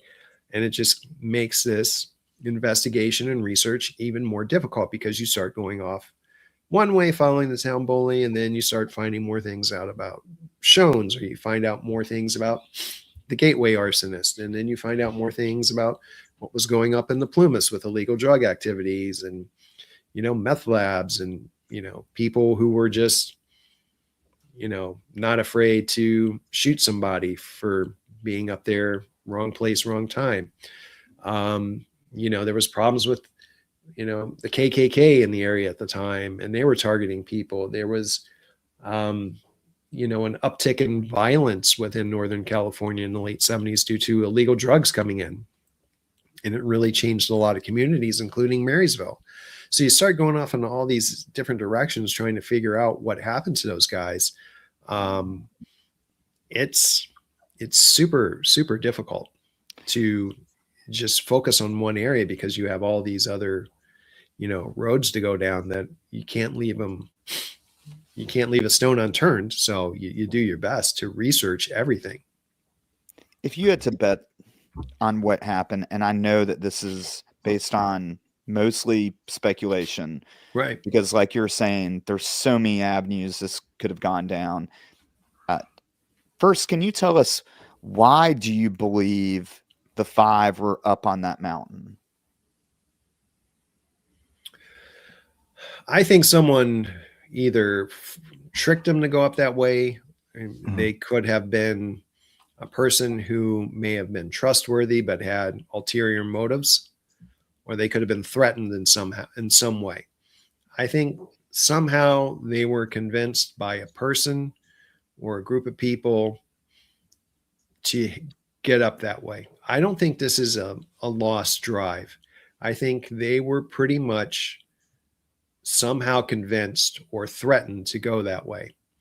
And there's no other reason to go that way at all. Take the drive, you're going up into no man's land.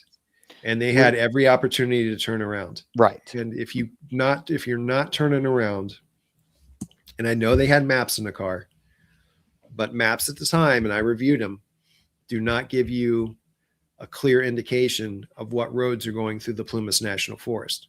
They'll show you the surrounding areas, not through the Plumas. So if you're going to be careful of a driver like Jack Madruga and Bill Sterling, you know, your buddy who's good with maps, and you don't see any roads linking up through the Plumas, that should be a warning sign. Like, we don't know where we're going. Turn around. So what I've always felt is something was going wrong that night.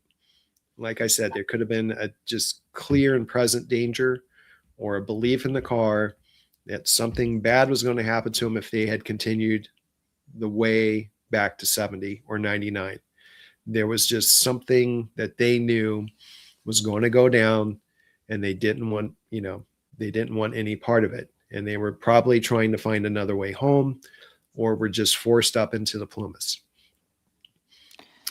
And it's tough because, like we said, we just don't have the clues. We just don't have any evidence. We just can only speculate.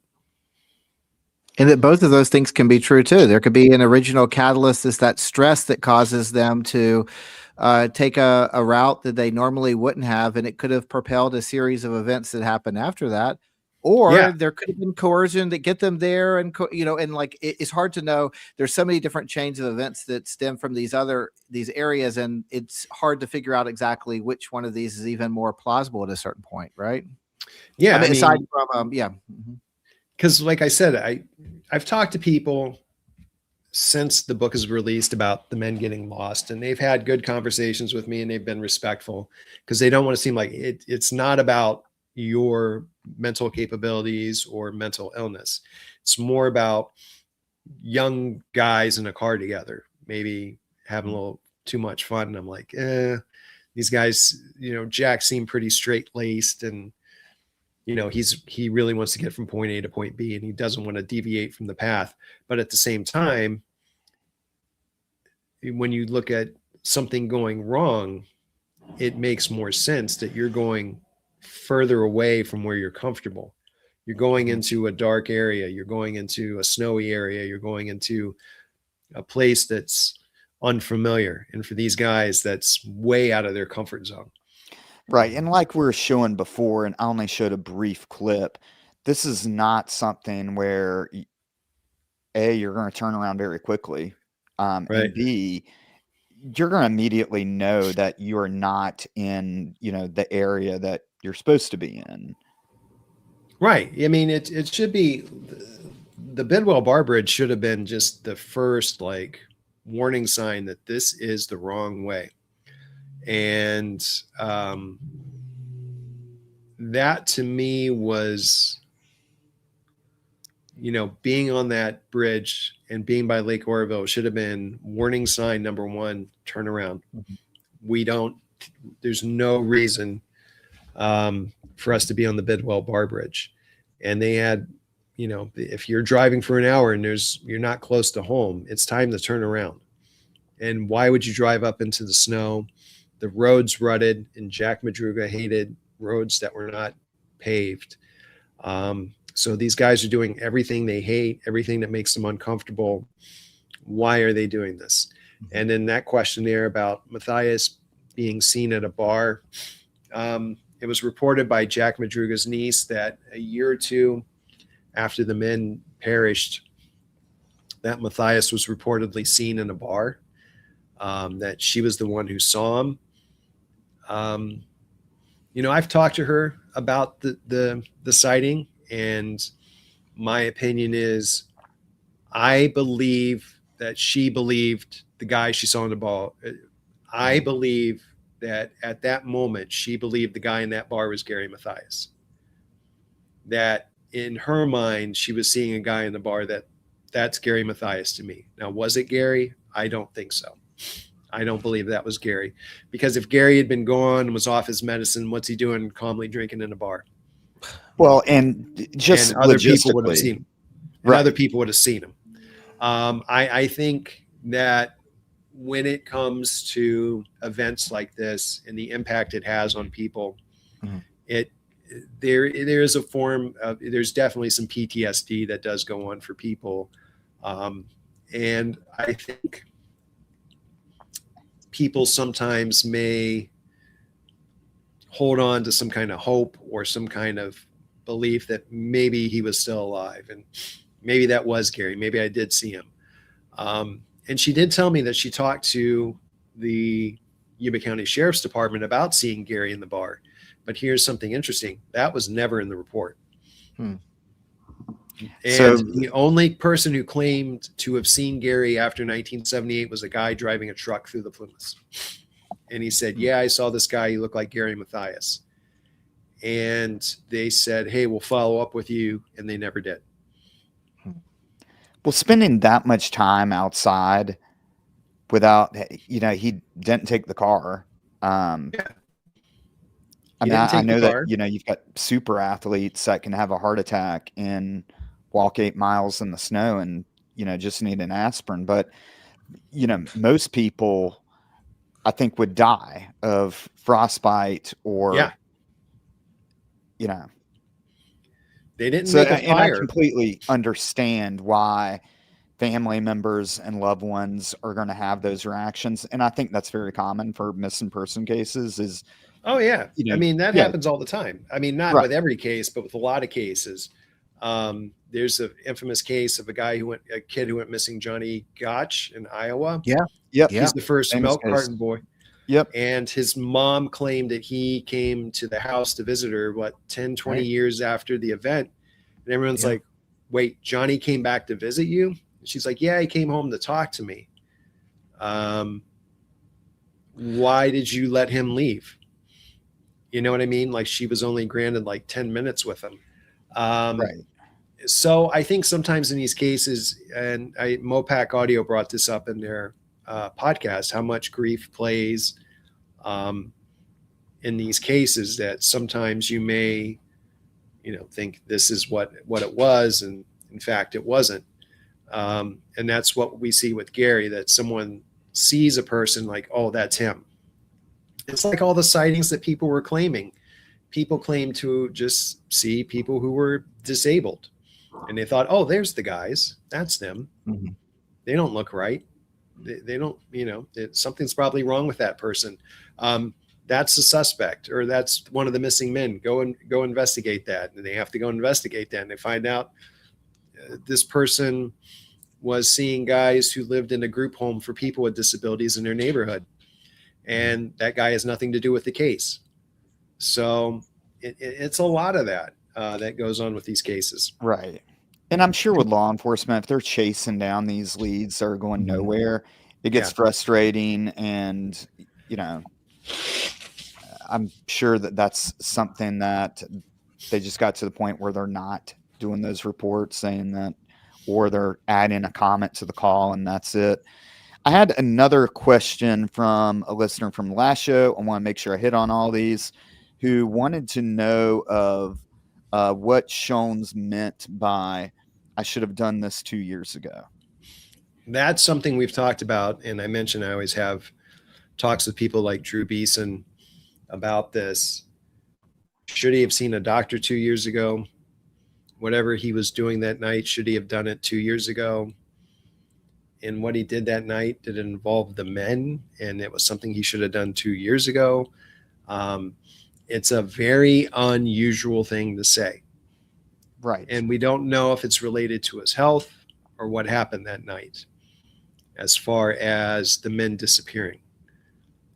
Now, you have a massive heart attack, you walk 8 miles, you order an aspirin and a glass of water and get a ride home and completely backseat drive and bitch all the way home. It to me just seems like it's one of those statements that was out there, and could it have been followed further? Yeah, absolutely. They could have pressed, Shones asking that, like, hey, you said you should have done this 2 years ago. What are you talking about? And Shones could have had the opportunity. They could have just put that before him and said, what are you talking about 2 years ago? Part of me believes it could have been, I should have seen a doctor. I should have listened to a doctor 2 years ago, or, because they probably warned him about his health. Or maybe 2 years ago, he was going to get rid of that VW and probably invested in a better car. But if it's something tied to the case, that's also a possibility, and that can't be ruled out. But the thing about that statement is more than one person heard it. And it was, I think, 2 to 4 people had heard it and said, yeah, he said that. We were there. When he walked in, he looked worse for wear, but he never mentioned a heart attack. And I would think if you have like a massive heart attack and you make this walk of amazing, just this amazing walk of 8 miles, you probably want to come in and tell everybody about it. Like, you won't believe what happened to me. Exactly. Right. Like, this is a guy I'd love to talk, but now he has the moment to, like, I walked 8 miles after heart. Like, he could have done that. And that, like, something's up. Like trying to, like, brush it off, like, oh, I don't feel well. So this just adds to the mystery of Joseph Shones, that there's really a lot we don't know about Shones and what happened that night, and some of the stuff that thing he said about 2 years ago. And, the missing enigma who worked on the transcribing his audio tape, we've gathered some information from that, but a lot of it's lost to the tape itself and history. And that's frustrating too, because you add that on to the list of clues and evidence and things that are missing. Man, if that was a clear tape, because we do have some clear tapes of the families meeting with, like, the sheriff, Jim Grant, for Yuba County, and then with a psychic, which is painful to listen to because this psychic is batting a big fat 0. There was another lady who came in. She was worse than the first psychic. I'm like, oh my God, like, why are you in this meeting? Like, some family members just said, like, hey, okay, you're way off, lady. If we would have had that, go ahead. Did he ever undergo hypnosis? And the only reason I asked this is because we were in our book, one of the detectives from the 70s who had worked the case had joked with me and told me that he said, in the 1970s, like hypnosis was like our form of CSI, like joking about the level of forensics, and that this was extremely common, at least in 73 when our case was. And I guess I'm wondering, was this when your case happens, was that something that he ever underwent? Any that or even a polygraph? Because I know in our case, every person they talked to, they ended up just polygraphing the hell out of everyone that had nothing at times to do with it. Just to kind of get a sense of whether they were telling the truth, it seemed like. They wanted to hypnotize him. They were told no by a doctor because they said it would trigger a memory and that would trigger a heart attack and he would die, and that's blood on your hands. That's basically what they were told. That's a lot of hypotheticals strung together that will lead. Yeah, I know. And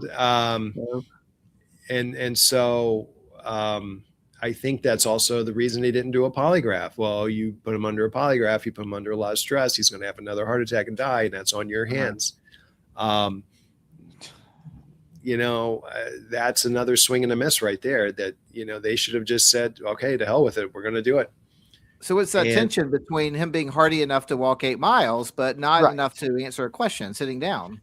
Yeah. And talking to the guys, ask him if or just tell him that he's full of shit and, lay all these out. When I talked to Avery Blankenship, who was with the department, he basically said he always felt the guy was bogus. Now, did he say it to his face? I don't know. The guys that interviewed him, there was Bud Cozine, and I think the other one was Beecham, who was the undersheriff. And when I talked to Beecham, the only thing he could do was laugh when talking about it. He just felt that guy too was bogus. None of them said anything, to my knowledge, to his face about, get your stories together. We want like the story. Like, we're tired of you telling, this guy this and this guy that. And I don't even think they had access to the papers, because he was talking to Sacramento, the local Marysville, Yuba City paper. I think he was talking to a Chico paper and an LA paper as well. I don't think he talked to he might have talked to San Francisco. Like, he was just, anybody that called, he was talking. And anytime he talked, Claudia, I don't know how many times he changed the story. It was too many to count, because so much seems like an attention whore. Yeah, like, and that's what his neighbor said.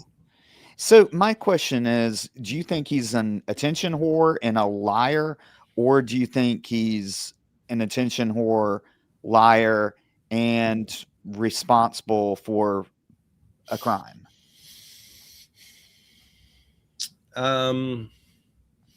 I think he wanted the attention for having the heart attack, because that's mostly what he wanted to talk about.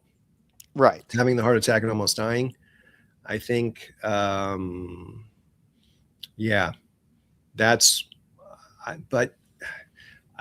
definitely know he wants the attention, but at the same time, what do you know? We don't know. Did he have something to do with the men disappearing? I don't know. Sometimes I think he might have. Sometimes I just think he's wrong, just the wrong person at that, who somehow ended up at that location somehow because of alcohol. It's just the thing about Shones is we don't know how much of his story is true, why he was there that night. But he definitely wanted the attention. I do know that. And I feel very, very confident in saying that Shones just wanted to be to get the pity party from the press. Like, right. Oh, this poor guy having this heart attack and he almost died and those guys didn't help him. And what's going on with this, and I think that's what's the whole deal with Shones. So again, it's a big mystery, and I wish we had more on him, because I know we've talked quite a bit about Shones tonight, but yeah, he's his own show. He could be his own book almost. The guy is the gift that keeps on giving. Yeah, I mean, I think someone could make an AI video of all the stories they told and make a compilation, um, and that would be a fun one to watch. Oh yeah. Just, you know, is there anything else we can do with this case, do you think? Is there anything else we could do? Probably Besides talk. having people come forward, because I know that there Keep. is that possibility that someone is responsible for this. They didn't Mhm. keep their mouth shut and they've told someone. You know, I that's think, always on the table. from my knowledge, I know there's two people, and I know their names, but I'm not saying their names because this is still not a solved case, in my opinion, and I Right. don't want to ruin anything. But I feel like there's two people out there that could be.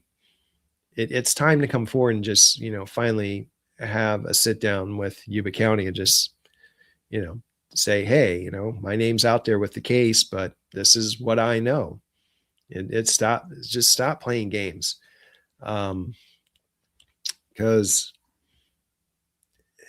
the only way something's going to come of this is if someone talks. As you said, if someone says, this is what happened, let's move forward.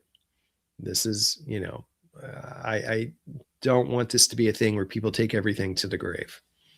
And because the more I talk to people, the more it's out there that from the very beginning of researching this case, people have said there's people out there who knows what that are out there. They know what happened and they can share information. And some people that I know won't say anything. They refuse. They still feel that there's going to be retribution from talking, and they're still afraid. And I'm thinking, we're getting close to 50 years. Like, yeah. And that's what Shane says. It's almost been 50 years. You're still afraid. I'm not sure that the people who could do something can do what they used to do 50 years ago. Yeah, and that would be my point. And I mean, at this point, especially since this would not be a murder charge that they'd be facing if they were involved, and this was something like, oh yeah, we scared them, and this was a road rage incident, Right. which is kind of where I'm thinking that this happened. Yeah. Is in my opinion, that I'm just basing this off your book, and I don't have any inside knowledge, but it feels like something where they may have been in an instant and they were followed and they took this side road, to kind of get away. And then they thought that, oh, I can loop back around, and they're in a dark place and they're scared and they think that, leaving the car is the best decision. And they then hear a heart attack boy, yelling possibly. And, Yep. they think it's the suspect and don't want to return. And I mean, once you get cold, you start making bad decisions. Doesn't this circle us back to the town bully? Like, I mean, if you're thinking about, like, I mean, what you're describing, Cameron, I mean, road rage, yeah, this can be something random that kind of comes about. And, but like, at the same time, you're also like, I mean, there's also the possibility, if this is something that's not completely random, if there is some coercion involved, then it's either incredibly bad luck, which happens, running into the wrong person at the wrong time, or you're left with the possibility it's targeted. It's one of those two things. And so if it's targeted, are there that many people that this seems realistic for, like, in this particular community on this particular night? And if it's not targeted, then yeah, it's wide open and it's going to be very difficult. Right, it becomes a whodunit at that point, which is what you don't want in law enforcement. Yeah, the targeting thing we've talked about with the bully, that doesn't go away. But you also have to take into consideration, could it have been some sort of chance encounter with strangers who could have been local, ruffians or drunk rowdy people looking for a fight or something, and things got out of hand.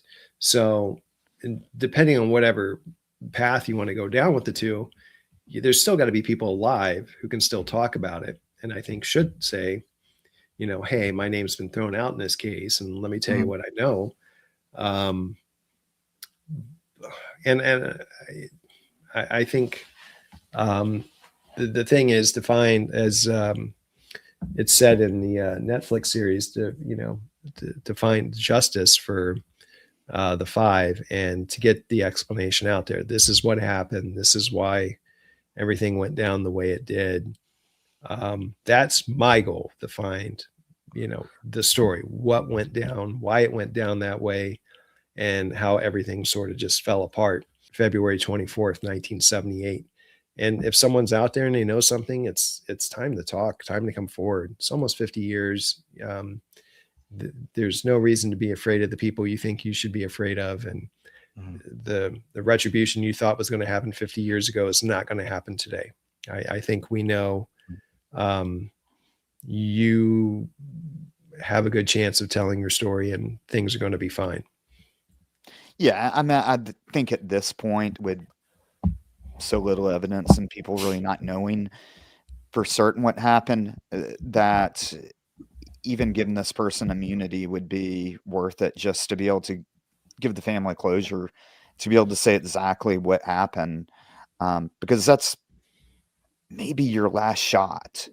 I mean, these people are at 50 years, people are getting up in their age.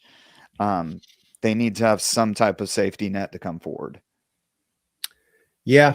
I mean, we got to get something going, because people keep talking about it. And, like I said, these are people who don't stay in communication. They don't know each other. They keep talking about the same theories and sort of same people being involved. And I think it's time for, the truth to come out and just say, let's end this. Let's quit this dance and just bring it forward to what you know. And like I said, there's even other people who kind of knew these people who are still out there. And it's like, can't we just get people to talk? I mean, that's what we need. It's that simple. And I've been hearing this since I started working on the case in 2019, that, people know things, but they just don't want to talk. And, what's going to happen if we talk? And it's like, nothing's going to happen. I mean, like I said, it's not the world 50 years ago. It's a different place. And the people are, like you said, they're older, they're getting up there in age, and they're not who they used to be. So, in certain ways. Right. So in any type of misdemeanor, I'm sure the limitations is probably out on that anyway, which is what this is going to probably, this is not a murder case. Right. Unless we've got, some other type of incident that happened. Right. This is more of a intimidation, maybe an assault at some point, but I just don't see, especially if there's no longer a reward out, is there? No. I think that's long gone. It seems like at most this is a form of negligence, right? Like, if not for this person's actions, this series of events don't necessarily occur. But even that, a chain of events as complicated as the one in this case becomes speculative at a certain point. So it would be a very difficult thing to really prove, even if we knew that there was an initial stressor, let's say, that was a kind of a domino effect for the events that started. Right. And that's hard to find, that original moment. I think the original moment was Oroville, but again, where does it happen in Oroville? How does it go down? That's still lost to history. And there could be someone who knows, but again, it's all about coming forward and talking. When you described the case file, I mean, we've talked a lot about the historical dimensions of the case file. Did you have access to any of the current supplementals that are added to the case file concerning leads or new directives and or things that were being followed up on? Okay. Did you get a sense? Yeah. Oh, there are people who claim they saw Gary. There were some. Yeah, there was a supplemental section. It's in there. I can't talk. It was brought up that someone claimed that they heard that, the town bully confessed, but that wasn't a person hearing it directly. That was one person hearing it through the grapevine. So they had to talk to people like, you heard this directly from the person confessing they did it. And they're like, no, someone else told me about it. And they're like, okay, can you get us to that person? And they're like, I don't know. They don't want to talk. And so it was one of those situations. It was people who claimed that they saw Gary. And then like there was a body found in Arizona in the 90s. And they said, could that be Gary? And they're like, no, because the remains, the size of the person, the age of the person isn't even close to Gary Mathias. That was all in the supplemental materials. Nothing that was a game changer at all. Well, Tony, I appreciate your time and coming on. Yes. Honestly, I cannot thank you enough. I know that you're a busy guy, and I appreciate you writing this book. Things Aren't Right, The Disappearance of the Yuba County Five. That book is available on Amazon, I believe Barnes & Noble, Kindle. You don't have an Audible, do you? Not yet, but I'm working on an audio book, but it won't be. More on that later. I don't know much about where it'll be uploaded, but I'll keep everyone posted. All right. Keep us updated on that. And where can we follow you and keep up to date with you? Instagram, Tony Wright Author. And there's a Tony Wright Author page on Facebook. And that's where you can follow me and keep up with things. All right. And Dr. Santana, where can people follow you and how can they support you? At True Crime Professor on Instagram and briansantanaauthor.com. So if you're interested in any of the kind of current cases that I am working on, particularly a Nigel Edge case in this area, I've been attending the hearings when they pop up for that. Be sure to subscribe on my page and follow along. Well, I appreciate everyone joining us. Hopefully we can do more of these. We're going to be doing a live show every Thursday at 8:30 p.m. So make sure you tune in. Due to Christmas, our next live show is actually going to be Tuesday, December 23rd. That's going to be with Julia Cali, the FBI profiler, who most notably was the lead on Golden State Killer. She worked on pretty much any serial killer case that you can name in at least my lifetime. She's going to be talking about the John Bonet case and especially the letter and giving her analysis on that. So please join us with that. Also, make sure that you follow me on Santana True Crime on Instagram and anywhere else you get your social media, as well as like and subscribe to the channel. And you can buy our book, A Murder on Campus, The Professor, the Cop, in North Carolina's Most Notorious Cold Case. That's done with my brother. That is available on Kindle, Audible, Amazon, anywhere else you can buy a book. Tony, thank you again. And thank you all for joining me in the chats. Good night. Thank you.